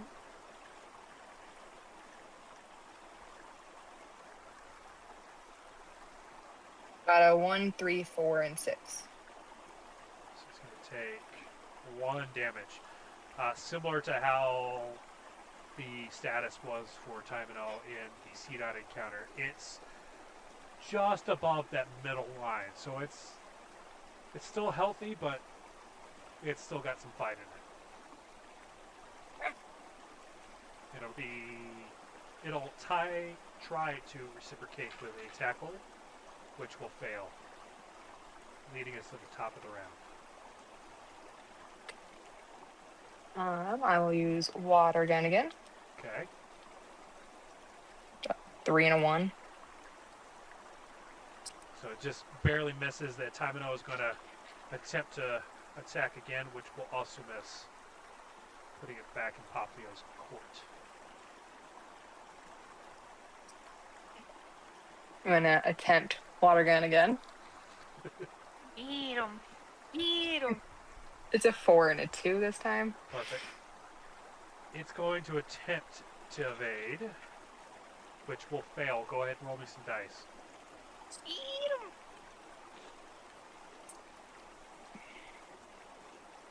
So 5, 2, 3, and 2. It's going to take 1. It's now in yellow borderline red territory, kind of death's door. Okay. It's not going to attempt to retaliate because it used its energy trying to evade. Okay. We'll then throw a Pokeball. Perfect. It's at 1 HP, so you have 6 dice to throw.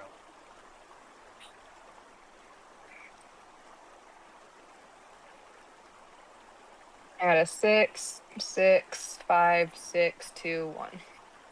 Damn, nice. This one it's only going to shake a couple times as it clicks, locking in.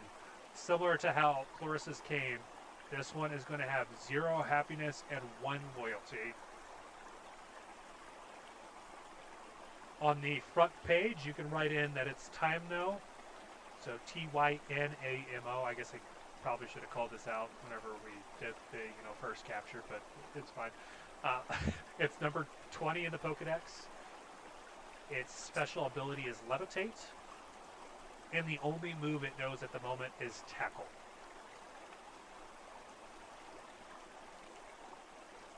Its strength is 2 with a cap of 4. Its dexterity is 1 with a cap of 3. Its vitality is 2 with a cap of 4. Its special is 2 with a cap of 4. Its insight is 1 with a cap of 3. Its base HP is 3, but yours is currently at 1 HP. All of its social attributes should be 1 because it's standard. And then you have 5 skill points to spend, as well as pick its nature. If you have questions on natures, we can get into the weeds of that a little bit later. There's like 45 of them to pick from. Okay. Alrighty. That brings us to Sama. What is Sama doing?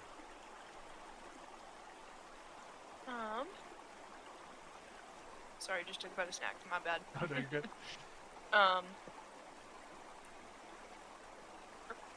Earlier it was mentioned that potentially there was some more research that could be done of the nearby fishing areas. Sama would like to look into that first, as she has one particular fish in mind and she wants to know if it's here.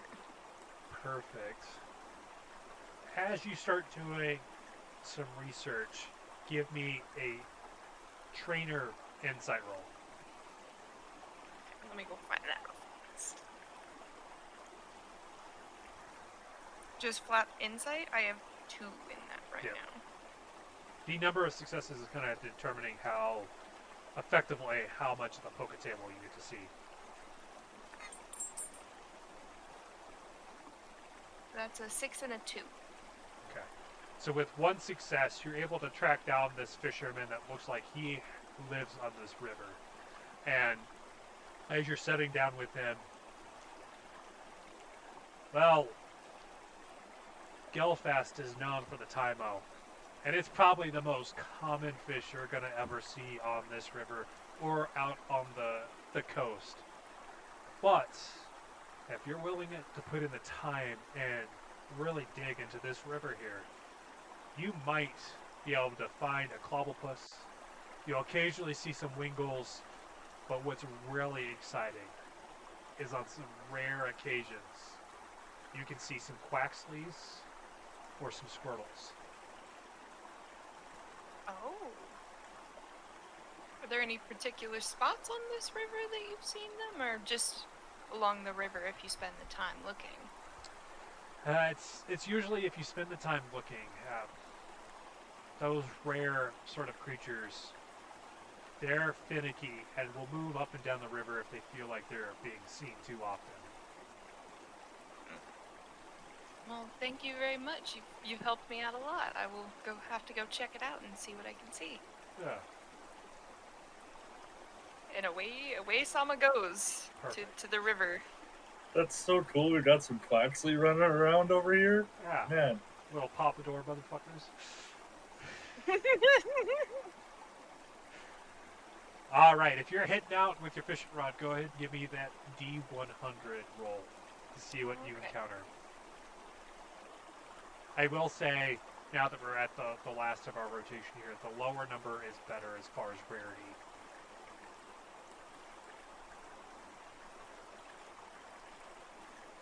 $56. Close it in. All right, give me another roll for the overgrown roar shiny variant. That's a 19. That one was good. It's not quite within the threshold for those ones, though. Ouch. So, Sama flicks up the fishing rod as it's got the little pole on the end, and you're met with a common Tynamo as well. Keep looking, I guess. Here we go. Ready, Oddish? Perfect. As long as your Right dex on is the higher, or your initiative is higher than 1, you get to go first. Yeah, she does in fact call him Neji, though. She named him Neji. Oh, nice. Ooh, quick clarifying question. It's sunny outside still, right? Yes, indeed it is. Sweet. Oddish gets a +2 to his dex for it being sunny. Oh, Nice forgot about catch. that I have too. chlorophyll as well. I Yeah. forgot. Hell yeah. It's wonderful. The only I was very excited when I remembered the last game, and I'm determined to Yeah. maintain that. But anyways, What forces me as a DM to remember to describe what the weather's like at the beginning of each scene. I don't mind asking either, though. We are going to absorb, and I believe that's Dex and Channel. So 4 That Dex. sounds right.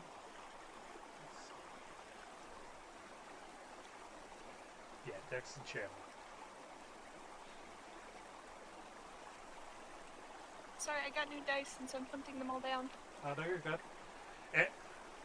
I love how this works as far as Pokerole is concerned, but it is one that I expect everybody's rotation to take about 15 to 20 minutes a person, just because you're going to have your own set of combat, and then we move on, sort of thing. So, nature of the beast. Oh. Indeed. We rolled real well. 2 4s and 2 6s. So that's a crit. So as you roll this damage dice, you're going to have your special +1 plus an additional dice for the crit. Special is 2. So that's 4 total. That sounds right, yeah. Sweet.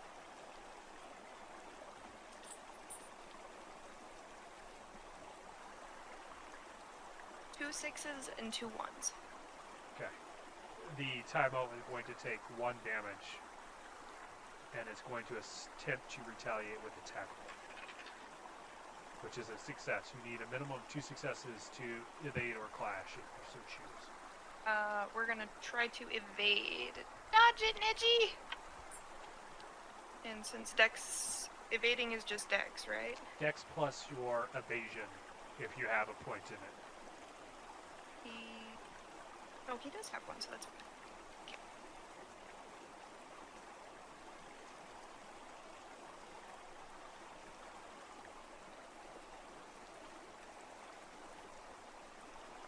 Four successes. Fuck. We're doing good today. We're doing real Yeah. good today. If you didn't need the 2, it would have been another crit. Yeah, your little Neji is able to successfully dodge out of the way. Up at the top of the round. Alright, we're gonna throw a Pokeball. Perfect. Hold You on have just a 4 little dice to longer. throw.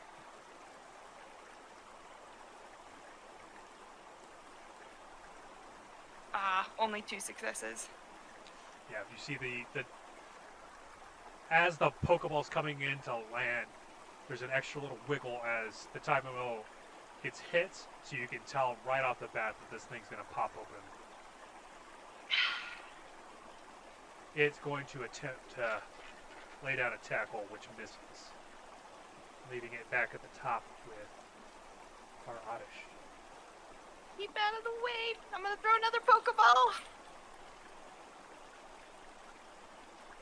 Only 1 success that time. Oh, goodness. My luck has run out. This one, the Tynamo kind of like flicks its tail as it slaps the Pokeball away Rude. and attempts to come in for a tackle. which will land. Ooh. Alright, evade. Perfect. You only need one success.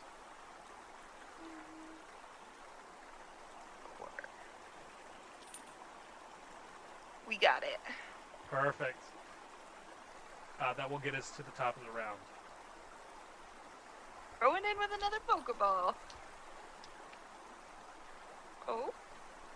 Ah, there it is. 3. Perfect. The Pokeball still shakes quite a bit, but it does finally give you that nice click sound. And you were able to catch the Tynamo without having to do too much damage to it, meaning it has 2 in happiness and loyalty. It only has tackle. It's an electric type. It's number 20 in the Pokedex.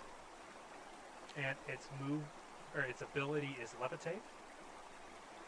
On the second page there, strength is 2 with a cap of 4. Dex is 1 with a cap of 3. Vitality is 2 with a cap of 4. Insight's 1 with a cap of 3. Its base HP is 3, and its current HP is 2. All of its social attributes are 1 currently, and you have 5 skill points that you get to spend. As we closed out our first round of the table here, I'm going to get you guys the particulars on levitate. Flavor is the Pokemon floats to move around without touching the ground. Its actual effect is ground type moves and effects on the ground won't affect this Pokemon. If a Pokemon uses a move that binds it to the ground, the effects are lost until it is free again. So effectively it is immune to ground type moves. Which is its only weakness, by the way.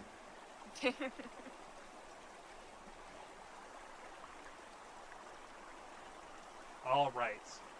Any questions on Tynamo at the moment? I guess Not for really me.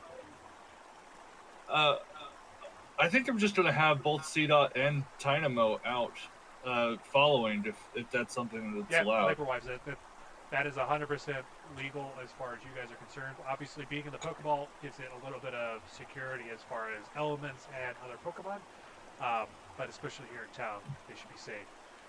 But as far as like happiness and loyalty, like is there any benefits one way or the other doing so? It's flavor-wise, if they're pretty high in happiness and loyalty, think kind of like the in-game effect of like they might dodge a move of their own volition, so like giving you a bonus success off the bat sort of thing. They might have a higher crit chance, so they can get easier to land a crit. Those types of things are things to consider as far as happiness and loyalty are concerned. Okay, so sorry. Meta question then related to that, like, I assume it happens over time, but like, what specific things can be done to increase happiness and loyalty, and conversely decrease training it? sessions. Okay. Yeah. All right, we made it through the first round, so we'll go back up at the top. Brogy, have you changed your mind on wanting to do anything here in Gelfast? No, I think Brogy's all ready to hit the route. So I guess whenever the group is ready and done fishing. Perfect.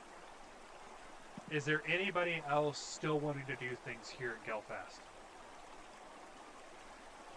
I know the completionist in me would like to catch every Pokemon that's available on a route before moving on. So I want to give you guys that opportunity. But I want to, but I don't want to hold the group back if everybody's ready to leave after just one. So if it's just me staying, we don't have to stay. But I was told there was more possible. I want to see if I can.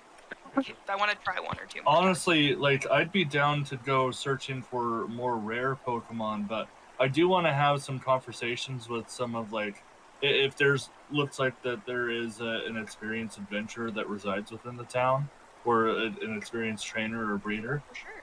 okay. But otherwise, I'm down to follow Sama to find a rare Pokemon. Okay. And I know that we kind of avoid splitting the party and pretty much every other campaign that we run. There's no necessarily negative to splitting the party. So if Brogy, if you want to be like, hey, I'm going to go set up base camp a little bit further on to Route 101, I can describe sort of the scene, kind of give you the options of what's available at Route 101 as your turn, and kind of let you do one of the things there if you'd like to do that. And then we can go kind of keep going around. So like, say that you get an hour or two out on the route, and then everybody else will catch up once they're done in Gelfast. But Okay. Yeah. No. That. Yeah. I have just one meta thing. Do we have like a Pokenav or something, or are Pokedexes able to be used as like communication devices throughout the party, or is that like not a thing? I didn't think of that, so I'm going to say yes. It's going to work kind of like a Pokepager.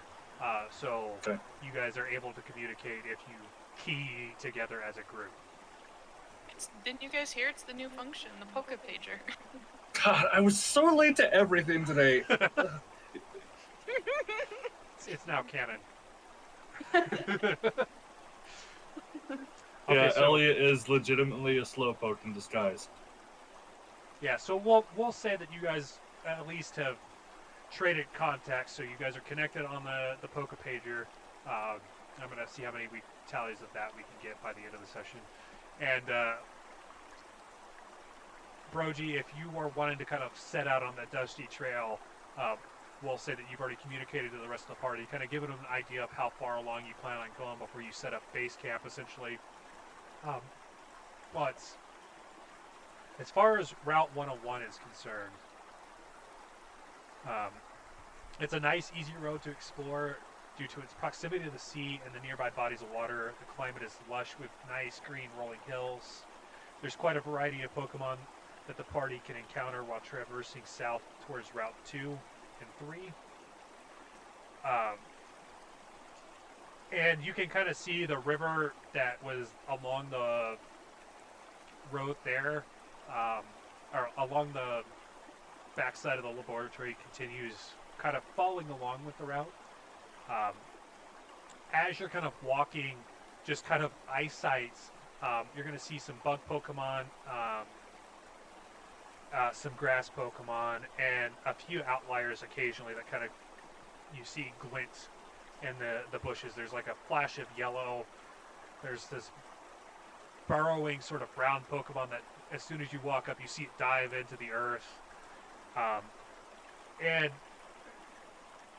every once in a while, you get the feeling that there's like this little creature that's following, and you can't ever see it, but every time you drop like a crumb as you're eating your chips, and you look back as you hear it, all of a sudden the crumb that you dropped is gone. Was that you, Cyndaquil? You looking up my snack crumbs? Was that you back there? Give me an insight roll. Insight.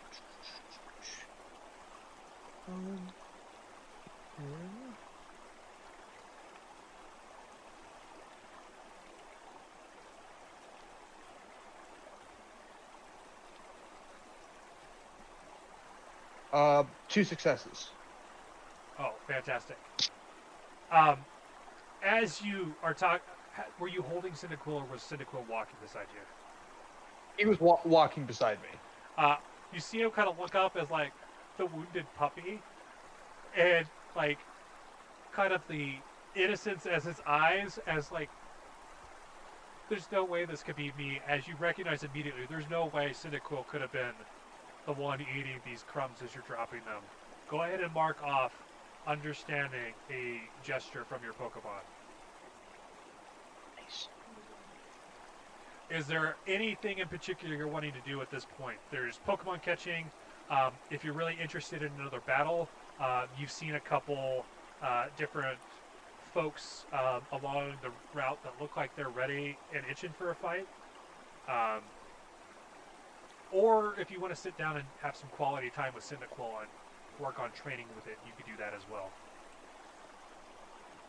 Brogy's interested in the crumb thief, so he's gonna walk through the grass and see if he can't find what's still in the crumbs. Perfect. Give me a D100 roll.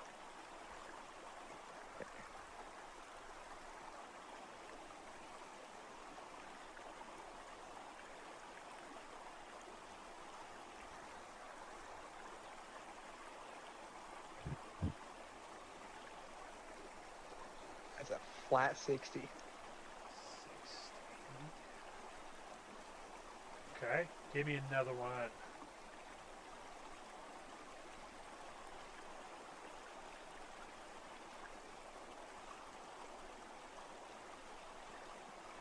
Uh, 75. Okay. As you're sifting through the grass here, out of the corner of your eye as it approaches, you see a Bond Sweet make its way up to you. And Oh my! the Pokemon counter begins. What is Cyndaquil's initiative? The Quill's initiative is 3. It is going to go first. Okay, we are going to use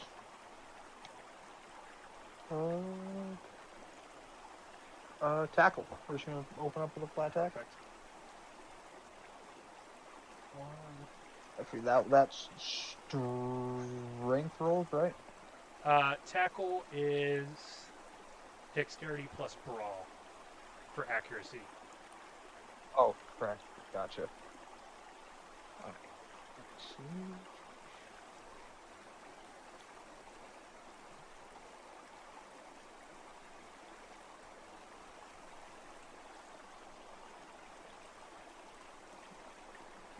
That's a fail and a success.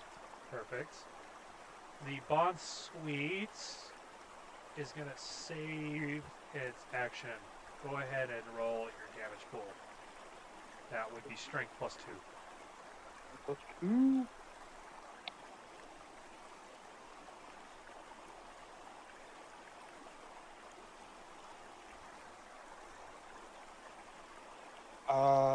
One success. Alright, the Bond Sweet is going to take 1 damage. It's in green territory, but it's definitely borderline yellow. It is going to use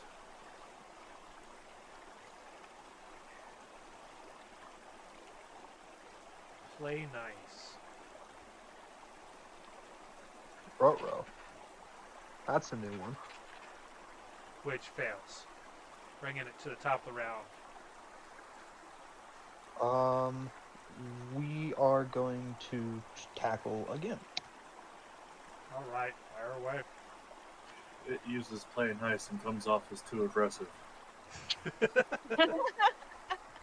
1 success and 1 fail. Okay, go ahead and roll your damage pool.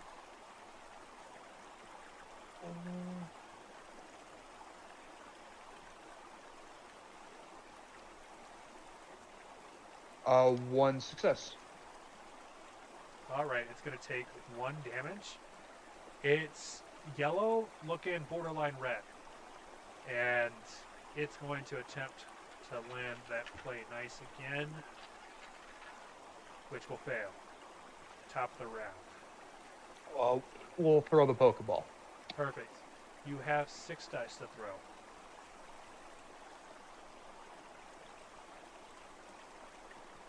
All succeed. This one, as soon as it fucking hits, it clicks. That was a Critical capture! That was a crit success. Okay, so you have now acquired Bond Sweet, which is number 38 in the Pokedex. It is a Grass-type Pokemon with the ability Oblivious. The current moves it has is Splash and Play Nice.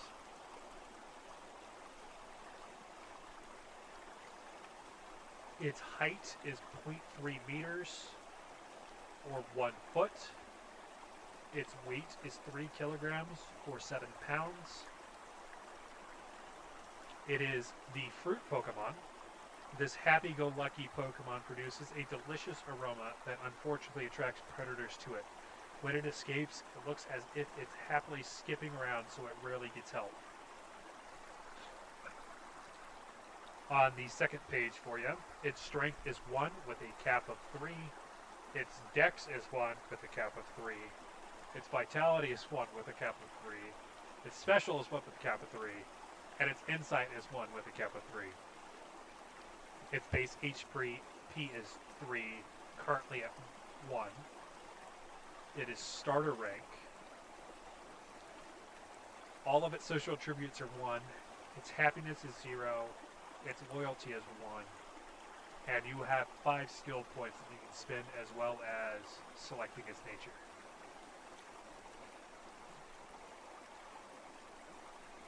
Okie dokie. The Bond Suite is the one that evolves into Serena, right? Yeah. It gets pretty Dope. beefy, but right now it's a little weak because it doesn't have damaging moves. That's the boss bitch Pokemon right there. Yeah. She's got the fucking thigh-high boots. Right now it's literally just a fucking cherry. All right. Oh, okie dokie. Yeah, Okie well, dokie. I say cherry. It looks kind of like a bonbon. I pulled up a picture for him to see. Oh, perfect. Yeah. It's from Sun and Moon, was where it originated. Cute little tropical fruit Pokemon. All right. That will bring us back up to Elliot. I want to have a conversation in town and then go try to find Sama. I want to see if there is a, like, what seems to be like an experienced breeder or trainer that resides within the town. Okay. Give me a... I think we'll say... Insight... I'll say insight, clever, or cool. And it's kind of however you're going into it. Insight is just kind of inherently knowing who in town would be that, because you guys are all from Gelfast. Clever, if you're trying to find like the most studious sort of one, or cool as like it's like the cool sort of like trainer or breeder or whatever in town. That's kind of what you're looking for. So whichever you want to choose. I'm kind of just gonna go off of intuition, so I'll just say insight. Okay. I'm not being particularly picky one way or the other. So how does that work? How do skill checks work in this game? Same thing. So you're rolling d6s based off of how many bubbles you have, and you're looking for successes. I kind of determine what threshold of how many successes you need to be successful. Usually I take the same approach I do with Call of Cthulhu, where you don't necessarily fail, you just might not get as much information as you want, sort of thing. I see. Okay, so I have 2 checks in insight, so I roll 2d6. Yep. Okay. That is a 4 and a 6. Perfect.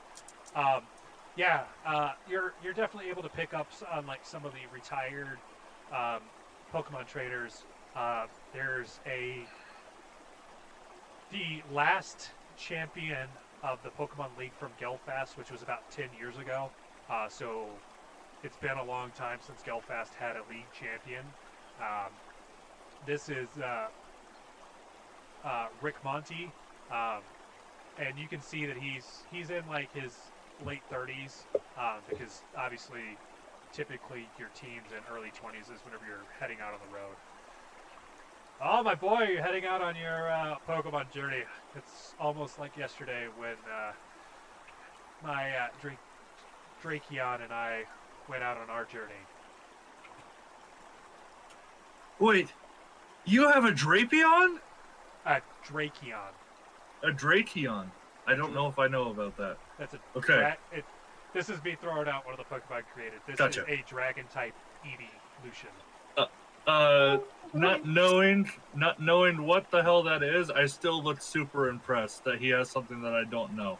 I tried to find ground type Pokemon. I don't know where to go. Well, some of the most common ground type Pokemon Let me filter my Excel document real quick.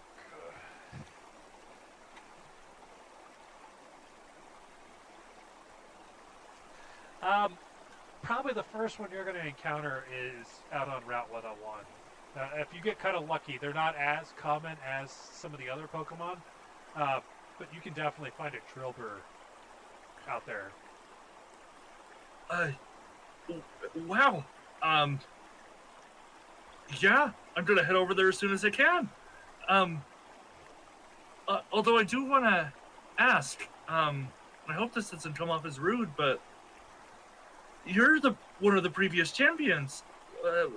What brings you to live here? Well, I'm from Gelfast originally, and after I kind of went out and seen the world, I decided I wanted to take a little bit of a break and come back, spend time with family. Wow, I guess I'm very far out of touch. Well, from your journeys, is there anywhere that you recommend that we stop by specifically? Well, I mean, if you're starting out on your Pokemon journey, obviously I recommend hitting kind of everywhere. But one of my personal favorite spots was Mount Basalazar out on the, across the little inlet on the far west side of Elysara. I went there because, Basalazar is one of the cooler dragons from our lore. They say he's a rock-type dragon, and that the mountains of our land were formed from each stop of his legs. He's depicted as an English-style dragon, so he's supposed to be strong and sturdy and just full of power. And it was cool being in this sort of mountain top that's in honor of him. Elliot is almost chomping at the bit and drooling, and has to shake himself out of it. I am honored, and I will be a better champion than you were. Sure thing, kid.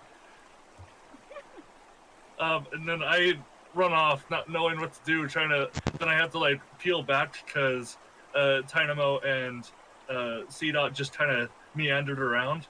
And so I have to just kind of awkwardly push them and give a awkward smile back to the champion and kind of go try to find Sama.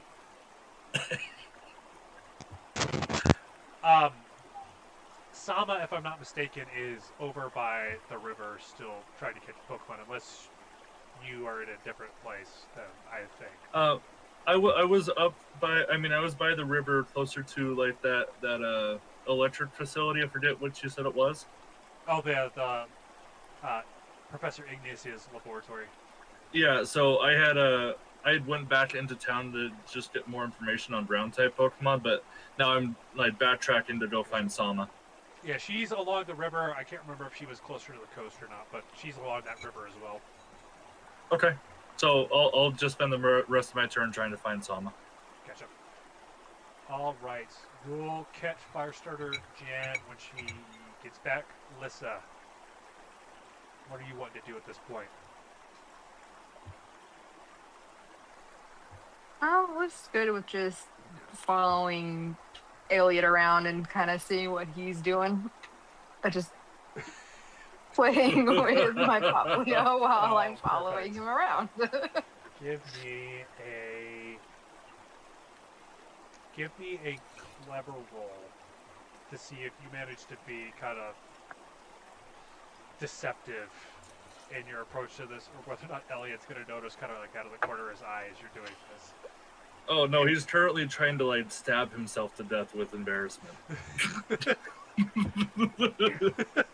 So Lissa, you're privy to all of this. You've overheard this conversation with this trainer.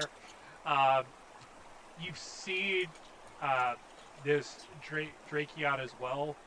So think kind of like Vaporeon as far as how sleek it is, but instead of the gills and flowing smooth skin, it's actually scaly, and it's a golden brown that kind of reflects in the air, or not the air, the light. Fuck. And it's got significantly sharper teeth kind of like a full maw of sharp teeth instead of like just the fox teeth that it's normally got. And then there's a pair of wings on its back that are tightly folded, and it's curled up next to this old trainer.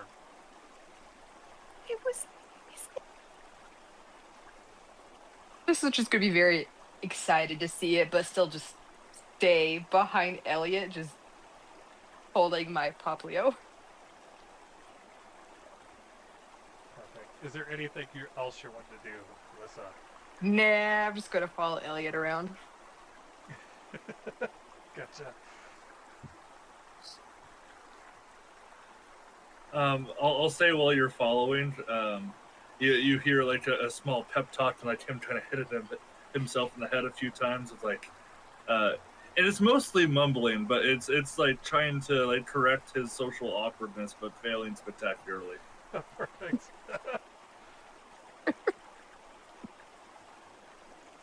Okay. All right, Saba, what do you got for us? Alright, well, now that I have a Tynamo, Sama is going to look down at Oddish, who, you know, has already displayed an affinity for smells and such, and look at her Pokeball in her hand and let the Tynamo back out and say, "Can you find me a spot that smells less like this?" And kind of wait for the Oddish to do something after that. See what happens. Okay, give me an insight roll Okay. from your trainer. That's 2.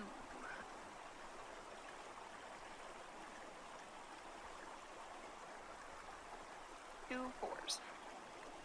Fantastic. You see the little Oddish, as it kind of like starts walking along the bank further down, as it then stops, kind of like tilts its head, kind of to indicate to follow.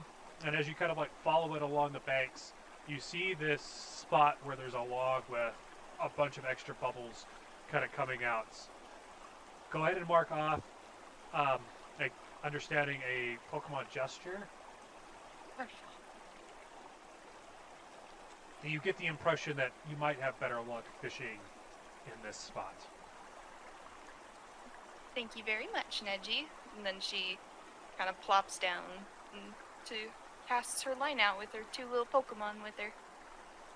Perfect. So we're going to roll at advantage, and how this works with the D100s is you're going to roll 2 of the tens place, take the lower of those. So effectively, you're always going to get a lower number. Okay. This is how Call of Cthulhu works, so if you hop into those sessions later in the month. Very similar. Lovely.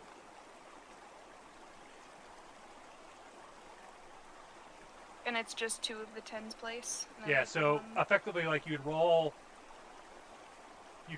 the 2 to start, and you'll get, you know, I don't know, a 64.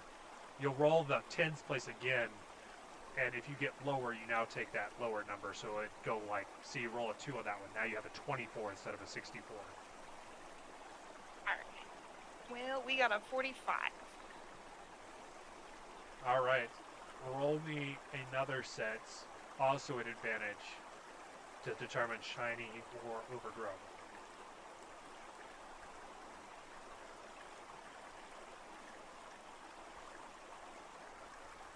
That's a 60. Okay. As the line flips out, Oddish was successful in giving you an increase in rarity. You see a Clobblepus pop out of the water.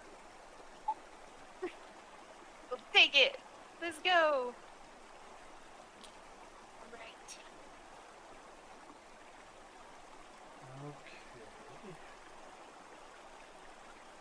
Okay. Its initiative is 2. Who are you throwing out toward to encounter this? We're gonna go with Neji the Oddish again. Alrighty. Get him, little fella. He's gonna go in with the Absorb. Okay.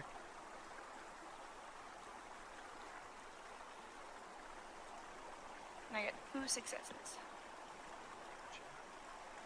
It is going to make an attempt to dodge.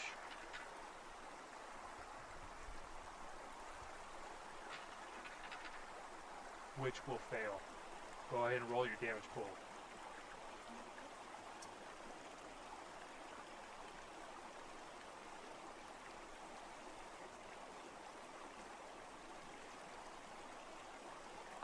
Two six. You said two successes? Yes. Okay, it is going to take 1 damage. Still looking pretty spry. It's going to attempt to retaliate with a rock smash.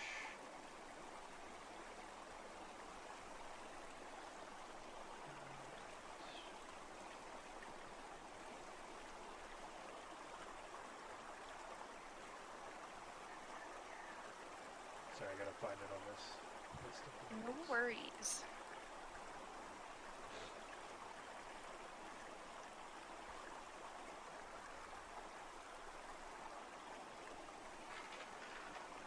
Which will fail.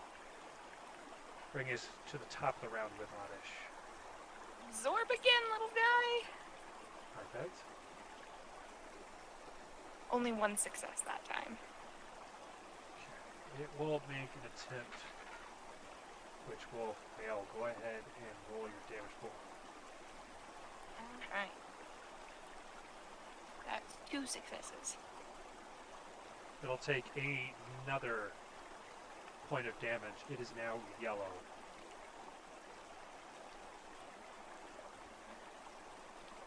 It's going to attempt to retaliate with its rock smash, which will land. You need 2 successes. Okay, that's Dex.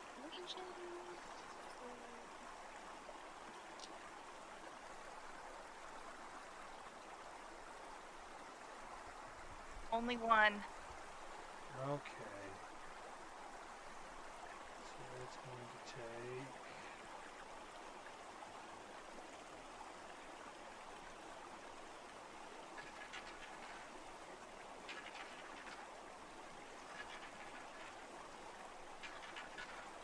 It's only going to take 1 damage.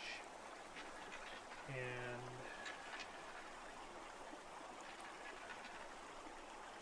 it will have its defense lowered by 1. So Oddish's defense is now 1 lower than it was. So if it's only 1, it doesn't get affected. But if it was higher than 1, it's now lower than that. Which only it is now. Let's say it was 2 before, so now it's 1. Which only really matters if I manage to roll more than 1 successful on the die. But it, Yeah, all good. top of the round, like I said, it is currently sitting in the yellow.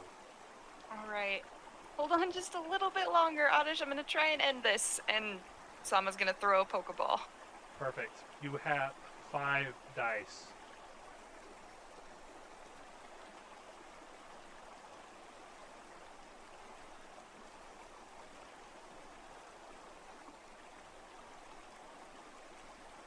Just barely with the final success at the end. Perfect. As you see the ball sort of click, your Pokedex lights up, indicating that you have now caught Cobblepus, the Tantrum Pokemon. Hell yeah. Sweet. It is fighting type with the ability Limber. Its current moves are Rock Smash and Leer. Its height is 0.6 meters. Its weight is 4.0 kilograms. Its text is, its tentacles tear off easily, but it isn't alarmed when that happens. It knows they'll grow back. It's about as smart as a 3-year-old. On your second page there, its strength is 2 with a max of 5. Its vitality is 2 with a max of 5. Its special is 1 with a max of 3. Its insight is 1 with a max of 3. And its dexterity is 1 with a max of 3. Its social attributes are all 1. Its happiness is currently 0. Its loyalty is 1. And you have 5 skill points that you can spend. Oddish now has an additional success as well. Or victory. Could you do the strength, dex, vitality one more time for me? I got them a little mixed up. Gotcha. Strength is 2 with a max of 5. Vitality is 2 with a max of 5. Special is 1 with a max of 3. Insight is 1 with a max of 3. And dexterity is 1 with a max of 3. Okay. Got it fixed.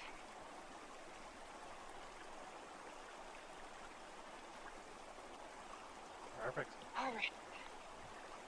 I'll take it. Would you say that Elliot and Lissa would have come up by this point? Yeah, we can say that, yeah. I would think so. Sama, there you are. Oh, hey! Look what I just got! She's gonna let the fudge, the name's already escaped me. Clobbopus. Clobblepus, let Clobblepus out of its Pokeball, so now she has all 3 of them out. Oh, yeah, what? What? I didn't even know those were here. I pull up my Pokedex and try to look up Clobbopus. What is its stats entry? That was the bit about its arms. Its tentacles tear off easily, but it isn't alarmed when that happens. It knows they'll grow back. It's about as smart as a 3-year-old. Oh, that is the cutest thing. Look at him. The little gloves and the orange mask, and wow. I'm quite happy with him. Thank you. I was able to catch Tynamo. He's somewhere around. Yeah, he's floating just right here. He looks wonderful. Looks like you've got another friend. Welcome back. Yeah, Elliot will kind of turn around and... Man, I'm just gonna pretend like nothing, was ever said on this journey entire here.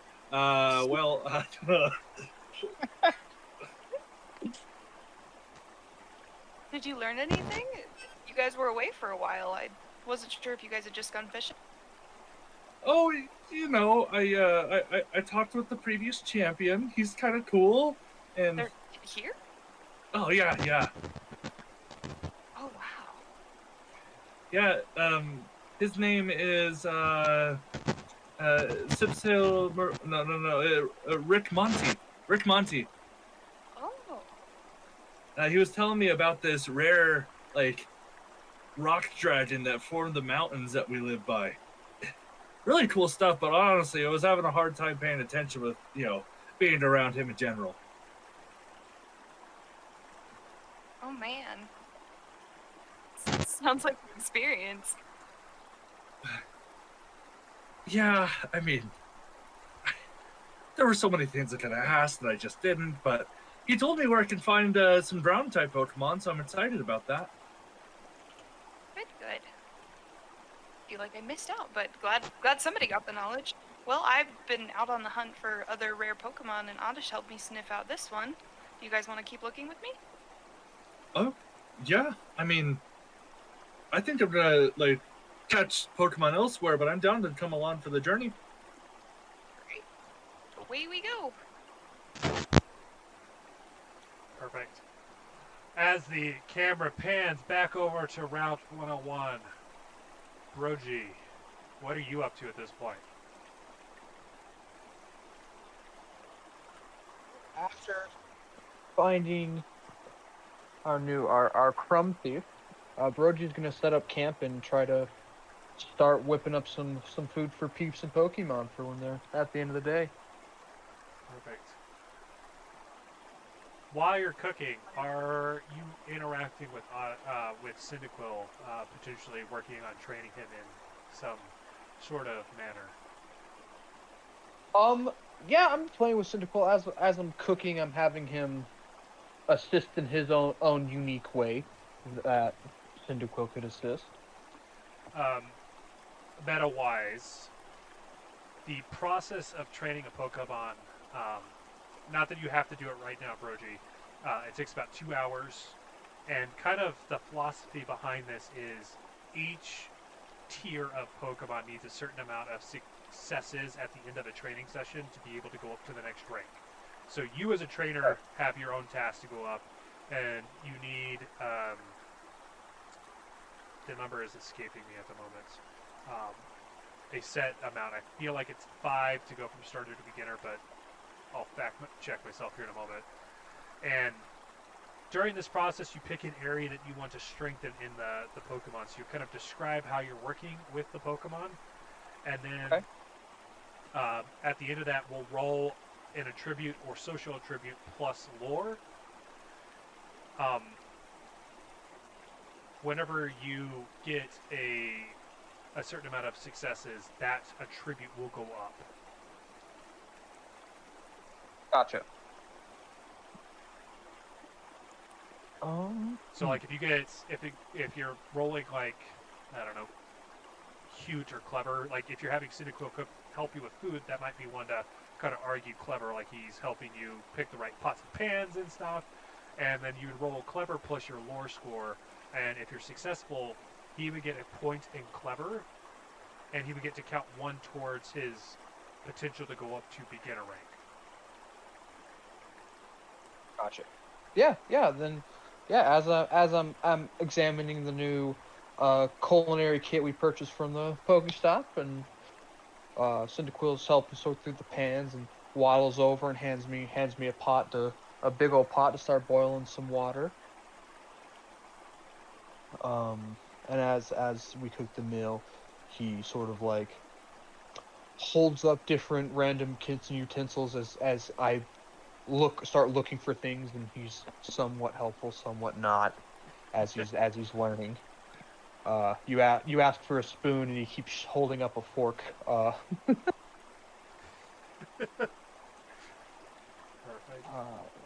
Let's see.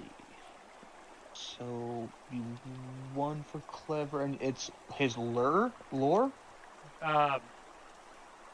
It's yes. So it's basically like his ability to retain knowledge. Gotcha. I'm sorry. I'm just looking for that. That's under the social skills, right? It's Or the in the social red tab, boxes. right? Gotcha.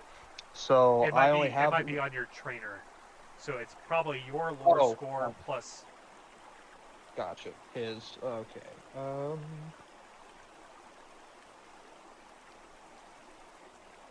And I think. Oh, neato. Okay. Yeah. Yeah, I think you use your trainer's scores for this one because it's your aptitude to teach them. So if you're teaching him clever, it'll be your clever score plus your lore, and that's what you're determining. Oh, that might increase his. Okay. So then, yeah. I will be rolling 3d6.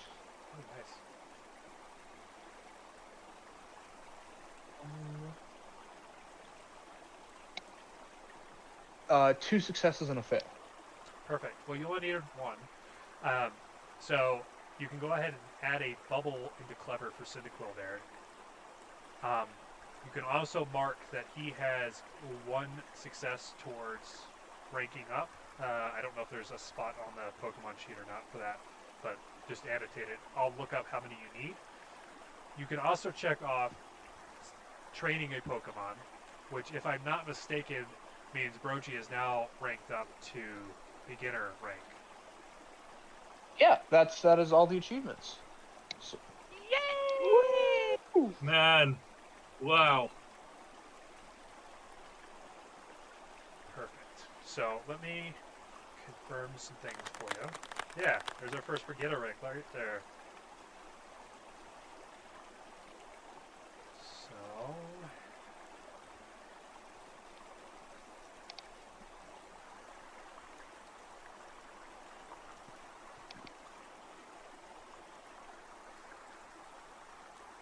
trading rules at 17. So it's only 3 to go from starter to beginner. So wherever you want to annotate, folks, your starter Pokemon need 3 successful training sessions to go up to beginner. You guys can only do 1 training session per day. Like, you can RP multiple, but only 1 do you actually get to roll for.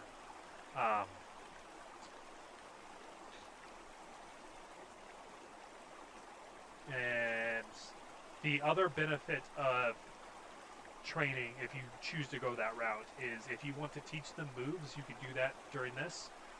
If you want to forget a move and teach them a new one, you can retrain through a training session as well, just meta-wise for future essay. Just keep in mind the moves that you can do this with have to be at the commensurate rank that the Pokemon is, or lower. You can't go back evolutions either, so like, if you've evolved it and that move is not in the evolved Pokemon's move pool, just like the base games. What was the other thing I was looking at? I was going to go get you what you needed to do to go to Amateur, Brogy, so you could update that section of your PDF. Okay. And basically, Brogy, you'll see on your little Pokepager, it lights up indicating that you have now been elevated to beginner rank in the Pokemon world as far as like league concerns. In addition to that, it pops up showing you what you need to do to achieve amateur rank. While there's less things that need to happen, it will take a little bit more time. The first one is evolve a Pokemon. Your second one is win your first badge. And your third one is increase a Pokemon's loyalty and happiness. Next to that, it will also tell you the benefits of now being beginner rank. You have now been given 2 more points to distribute on attributes, 2 more points to distribute on social attributes, 4 more skill points to add.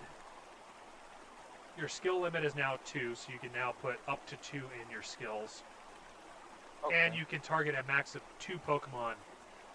So if you're in battle, you can control 2 Pokemon at once. Ooh. And this is specifically for Brogy stat blocks. You need to get Cyndaquil or Bondspeed up to beginner rank to get these benefits applied to them.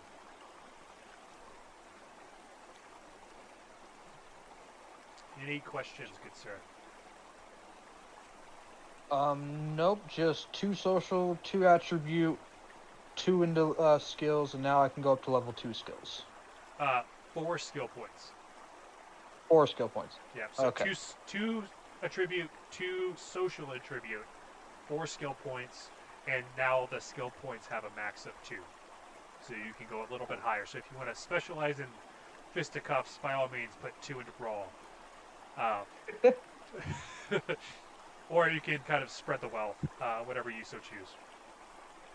Get you. All right, welcome back, Firestarter Jan.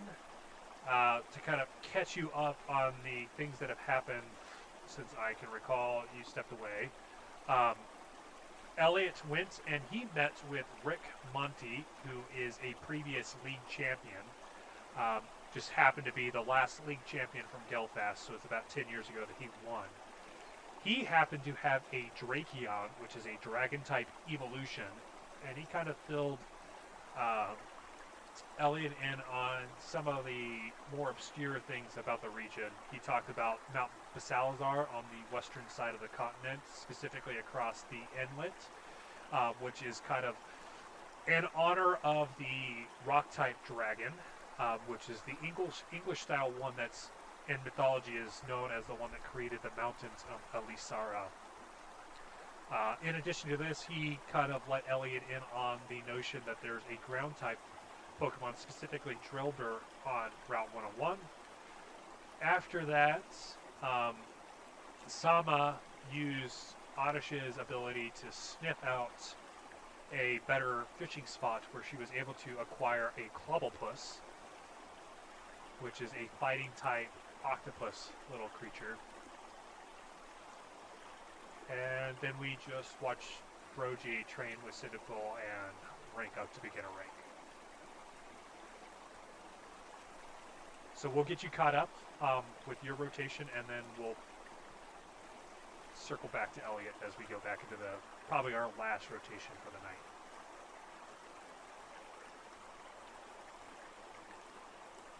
Okay, that sounds good.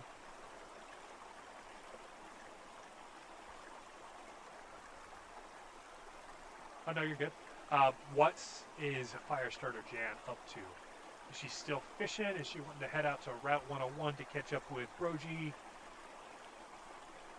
Yeah, she'll head out to Route 101. She would have been done the second that she caught What it done? the fish. She was she was done. Perfect. And just for meta-wise, as you guys are leaving town, I'm going to make the executive decision you all stop by the Poke Center to heal up before you head out. So any damage you took fishing and Gelfast will be healed as you head out of town.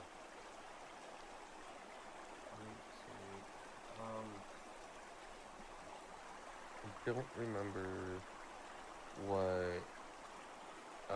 So what are their max HPs? Whose? Both Finnegan and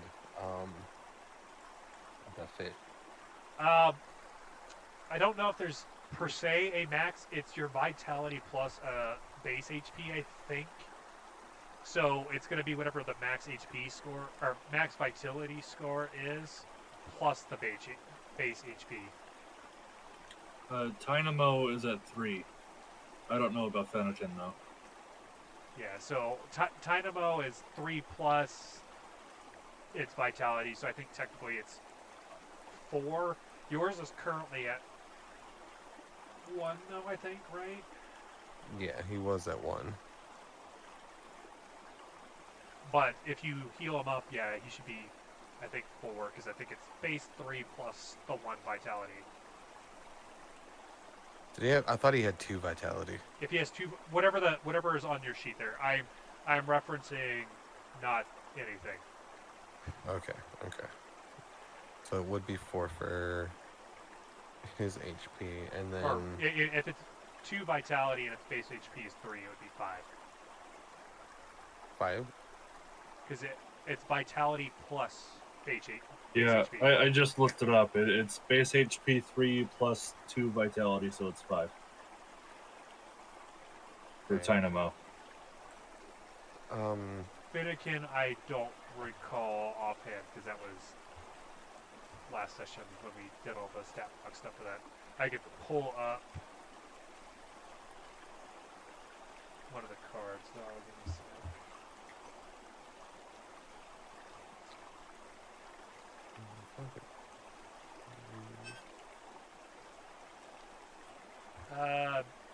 I'm showing her HP is 4. Because I think her base HP was 3. Base HP 3. Yeah, with a vitality of 1, so I would put it at 4. Sorry to intrude. Yeah. Could we say before Brogy left town, he stopped at the Pokemon Center? Because I think I just have 1 damage marked on him from the original battle. From first session? Yes, unless that was damage from the Bond Suite, but I don't think so, because I don't think we attacked. So I was under the impression Cyndaquil was full health. Yeah. Okay, cool. Sorry, I spaced that there was a Pokemon Center there, so I was like, yeah, oh, I think I glazed over it because no one brought it up, and I kind of just assumed everybody did that. I guess I should have blanketed that Professor Igneous healed everybody's Pokemon after the fight with the King gang, but anyways. I got you, sorry. As you're hitting Route 101, Firestarter Jan, is there anything in particular you're wanting to do? You definitely want to train with Finnegan. Perfect. And one of the other achievements I have here is understand Poke gestures. Yeah, so we'll probably take those hand in hand depending on how you describe how you're training. Were you here when I talked about how training works? Not really, no. Okay, perfect. So, training, is about a 2-hour process. You work with your Pokemon trying to understand their ways, their motives, their strengths, and their weaknesses. You're going to pick an area that you want to strengthen in that Pokemon. You're going to describe how you're working with your Pokemon to strengthen that particular area. Then you're going to roll whatever attribute or social attribute you're wanting to improve in that Pokemon, which is based off of your score, and your lore score, which you might not have anything in there. I'm not sure if you put anything. Upon a success, it gets to add a bubble into that particular attribute, and you also will mark that it has a success on that Pokemon sheet somewhere. You need 3 to go from starter to beginner as far as the Pokemon's concerned, but that's how that's kind of conducted. So you decide how you want to improve Fennekin. So think like any of the social ones, so clever, cute, those ones, or you go strength, brawl, vitality, how you want to improve those ones, and then you kind of do a training session to improve. Okay. Which I guess I should have explained that Brogy as well. So it's probably fine. But if you wanted to strengthen in like vitality, you say that and you can do that. There's a reason why there's caps on those ones, is because you could train vitality on a Pokemon, but it might still cap out, sort of thing. Right. Can I train with Fennekin in Intimidate? Is that a... Shoot, I'm not looking at a Pokemon sheet right now. Is that a...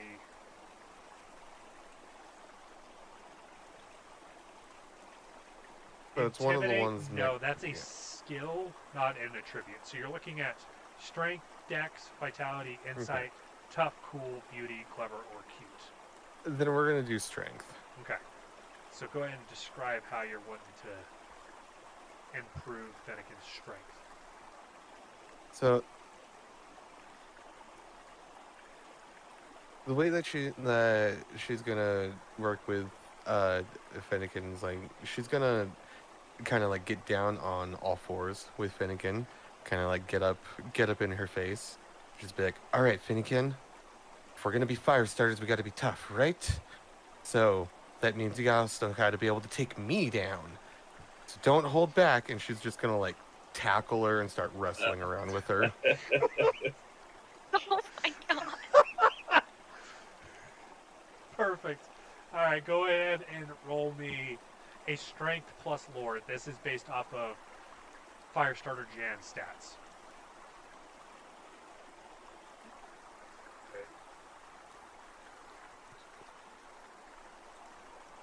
You said strength plus Lore, it's lore. yeah, it's a Okay, one of the so- ones in the red boxes. I don't Yeah. know if anybody put a point in there, so I've got two in strength and 1 in lore. oh my god, you put one in lore? I did. That's where I also put one in lore. yours the best. So that gives me 3 dice to roll, right? Yeah. And you only need 1 success. I got a 5. Fantastic. So you can add a bubble onto Fennekin's strength scores. You can also mark off training a Pokemon.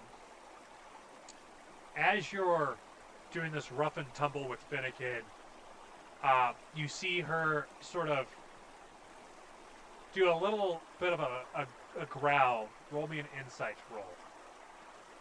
Once again, this is off of Firestarter Jan's. Is it insight plus anything or just straight insight? Just insight. Okay. I got a 6. Perfect. As she's doing this, you see the tail kind of flipping as well, and you get the impression she's in play mode. So while it's a growl, you're able to kind of ascertain that she's in here for some fun instead of necessarily trying to take you down.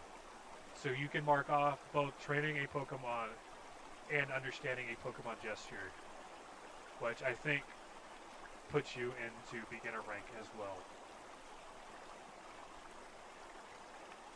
Yay. Did you need the particulars on what that gives you again? Yes. So you have 2 points that you can put towards your attributes, 2 points that you can put towards your social attributes. So you could put 2 into strength, vitality, that's, and then you can put 2 into cute, whatever. So the rainbow color boxes, and this is on Okay, Fire so the Standard. blue boxes and the rainbow color boxes, Yeah. right? You have 4 additional skill points, so the red boxes, and you can now put up to 2 bubbles on one particular skill in the skill boxes.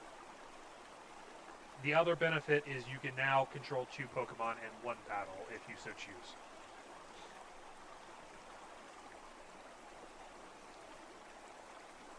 The next bits is your Pokepager will light up. One, indicating that you're now beginner rank. It will also give you your next task on how to become amateur rank.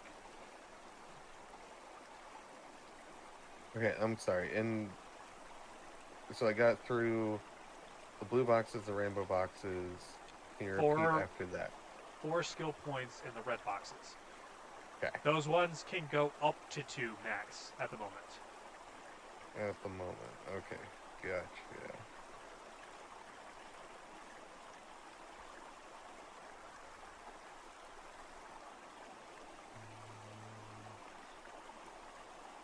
Four. Okay.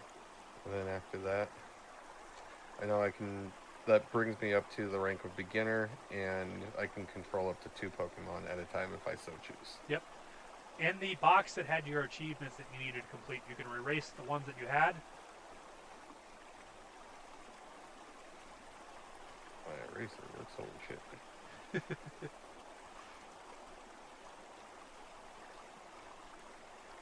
For this game, I might just go to like Walmart and buy a pack of erasers. There are PDFs, I think, in the general chat somewhere. If you prefer using a PDF, I just did the card stock so that if we play in person, it's easier to kind of do the things. Your next 3 objectives that'll allow you to go up to amateur rank are evolve a Pokemon, win your first badge, and increase a Pokemon's loyalty and happiness. And meta-wise, how I'm going to rule increasing loyalty and happiness is every 2 successful training sessions will increase happiness and loyalty.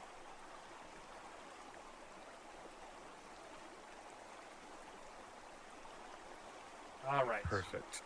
And now the rank that only affects Firestarter Jan, correct? Not Finnegan. Currently, but that benefit is you can now train up to beginner Pokemon, and any beginner Pokemon that you may encounter on Route 101, when you capture them, you will be able to control them. Because if you had caught a beginner Pokemon and you weren't at that level yet, they would have been disobedient. Fuck yeah. Okay. All right, Elliot, circling back to you in our rotation here. What time of day is it?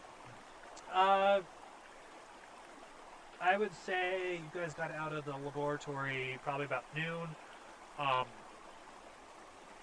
And I would say we're probably about 4 p.m. Okay. Between how much fishing and stuff you guys have done, since this is what, rotation 3? I think Elliot is more or less done today. He's just trying to spend some time socializing with C-Dot and Tynamo and walk along with Sama and see if Elliot can't see any more rare Pokemon, but he's not really interested in doing much else today. Okay. Are you looking to train C-Dot in this situation? Yeah, I mean, if possible, yeah, I'm going to, would it be possible to do, like, kind of a mock battle to test C-Dot's abilities with Bide? Yeah. Are you trying to mock Oh, battle I'll between your bet. Pokemon, or so Tynamo versus C-Dot, or are you wanting? We're not gonna do a No. I'm not expecting to do like a full-fledged battle right now. I'm just saying like have Tynamo throw out some tackles against CDOT to build up some endurance, Okay. like to use Bide more effectively. Perfect. No, that makes sense. What specifically are you looking to increase on CDOT? I'm getting the feeling you're looking for the channel. Yeah. Either Or not channel, special? No. I don't know. Because it wouldn't be evasion, because the idea is to get hit. Let me look at Bide. I gotta remember what the...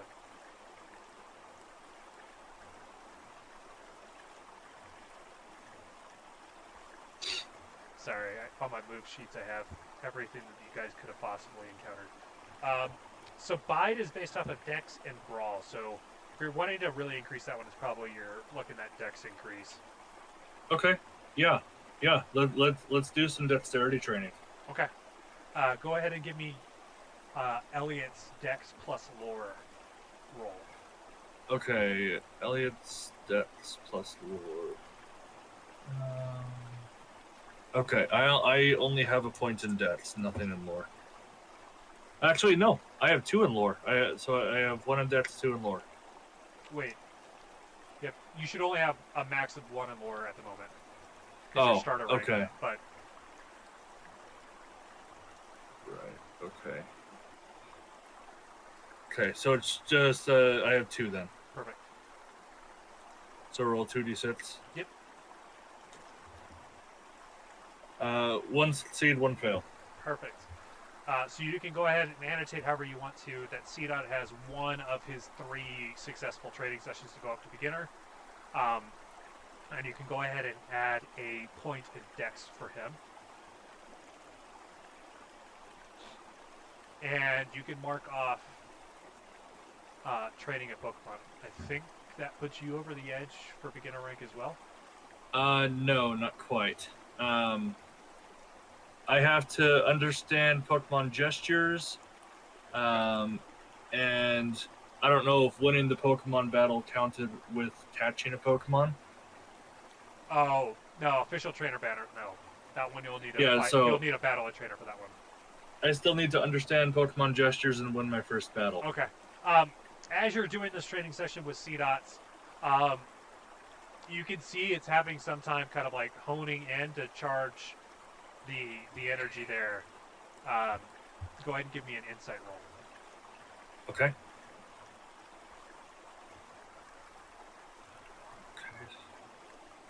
That is just 1d6 then. That is a 4. Gotcha. Success, right? Yeah.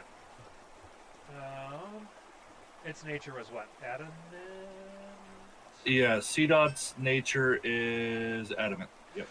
And as you're kind of looking at the C-Dots, you kind of get the impression that it's the type of Pokemon that it needs positive reinforcement to be successful. And it's looking for encouragement from you as it's charging this Bide to kind of like really hone in on it. Which is what which led into the once you kind of followed up on it in the training session. As soon as C-Dot is about to release its energy, I come running up and like gives me a look that almost as if I'm coming to check on it, and I'm just looking at it intensely and like over at Tynamo, just waiting for the impact, like super stoked. And as soon as he releases, I just let loose a huge wallop in the air, and I'll go give Tynamo a potion, narratively speaking, I don't know if I necessarily need to consume one with it being a training session, but I'll go to check on Tynamo's condition. But yeah, I've yeah. Sorry, go ahead. No, I just like with as much enthusiasm as possible. Elliot just starts like jumping around like a freaking middle schooler, like freaking out that C-Dot has pulled off a super awesome Bide. Perfect. Yeah, and since you're still in Gelfast, like, you don't really need to consume any potions per se. When you're done with your training session, you can just stop by the Poké Center before heading out or before calling it a night in town there. That'll bring us around to Firestarter Jan for kind of our last rotation.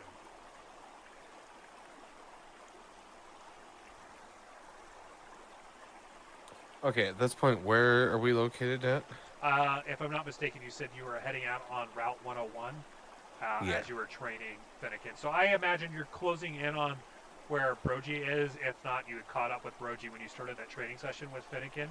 Mhm. So you're kind of in that area where you could do some more Pokemon searching. There's a new kind of vibe for Pokemon here. There's still a little bit of the water stuff, but it's a lot more bug, grass type Pokemon in the area here. Or you could look for a trainer along the path here if you wanted. Or you could call it a night or hang out with Brogy. It's kind of what feels right for you. I think at this point, should kind of just hang out with Brody, checking with him, seeing how his adventures has been doing, and ultimately, in the end, we call it a night. Perfect. All right, Lissa. Last where we left you off, you had been tailing Elliot as you guys had caught up with Sama as she caught a Quabblepuss.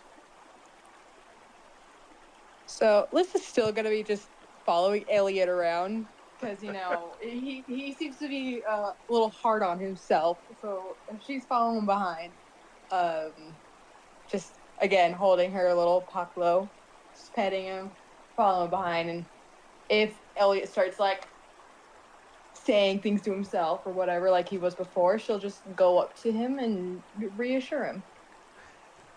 You in fact kind of see the opposite. Like Elliot almost does a complete 180 personality change as soon as training starts happening with his Pokemon, and like he's not focused on himself at all, and his entire like semblance of self is going into the two of them, and like he doesn't notice that you're still following at this point. He's just very focused on his team.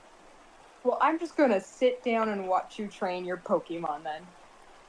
Perfect. Give me an insight roll.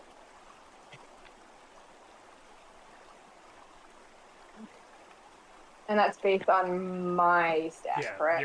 your insight, yeah.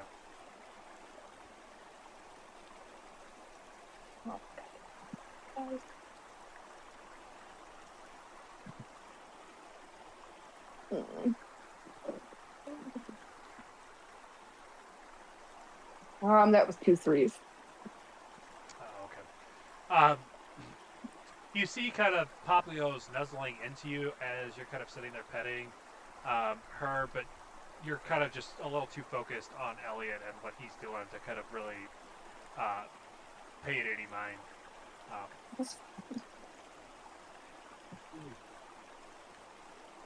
Is there anything specifically you're wanting to do with Poplio, or are you more focused on just watching what Elliot's doing? Right now, just focus on watching what he's doing. Okay. All right, Sama, we're going to wrap it up with what you've got going on. All right. Looking at the time of day and upon seeing Elliot, having an absolute blast training with his Pokemon, she kind of directs the group in that direction, in the direction of going back towards Route 101. Keep making a mental note of this place to put on the map when they get back, so that way they can, hopefully everybody can get a Clobblefish or Clobblepuss. But on the way back,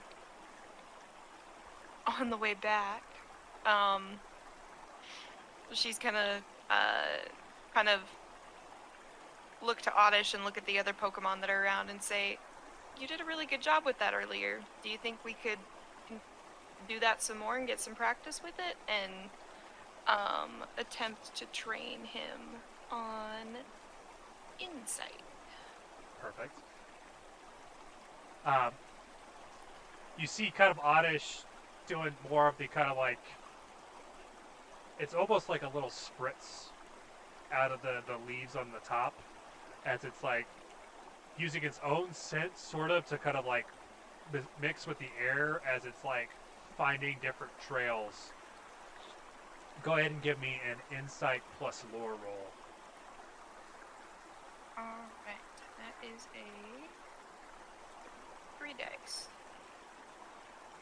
My little 1 point of lore is putting in the work.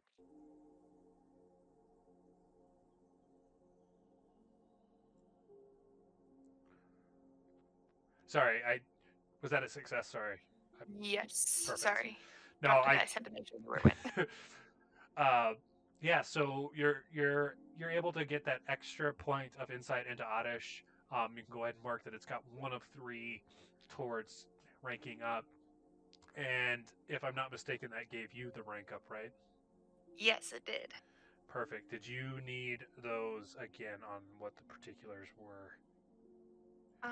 Yes, please. Just give me a couple second buffer to write down the stuff for Oddish. Perfect.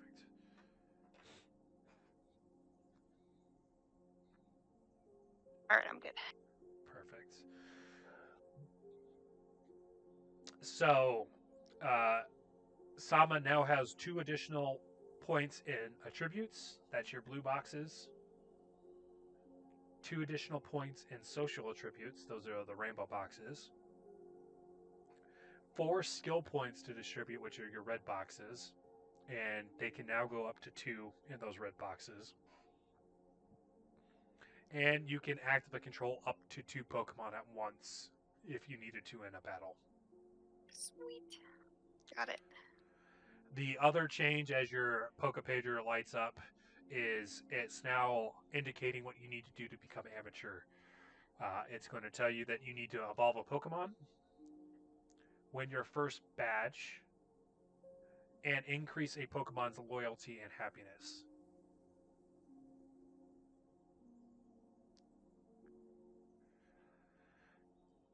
As the sun starts to set on Elysara on your guys' first day of Pokemon adventuring, we've now had the opportunity to see and have the thrill of catching our second or third Pokemon for some of our trainers.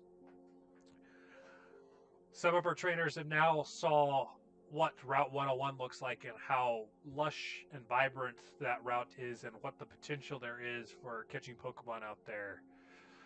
Folks have found some deep-seated lore of the region and one of the potential legendaries that are out there. You guys have started to bond with your Pokemon and kind of really get to feel the connection there, increasing what they can do and seeing the potential there is on the horizon. As you guys start making your way towards your first gym battle, whether it be versus Sparkle Stone or Marina Tide, we'll find out the next time that we meet up with our gang in Pokemon Basalt. Awesome.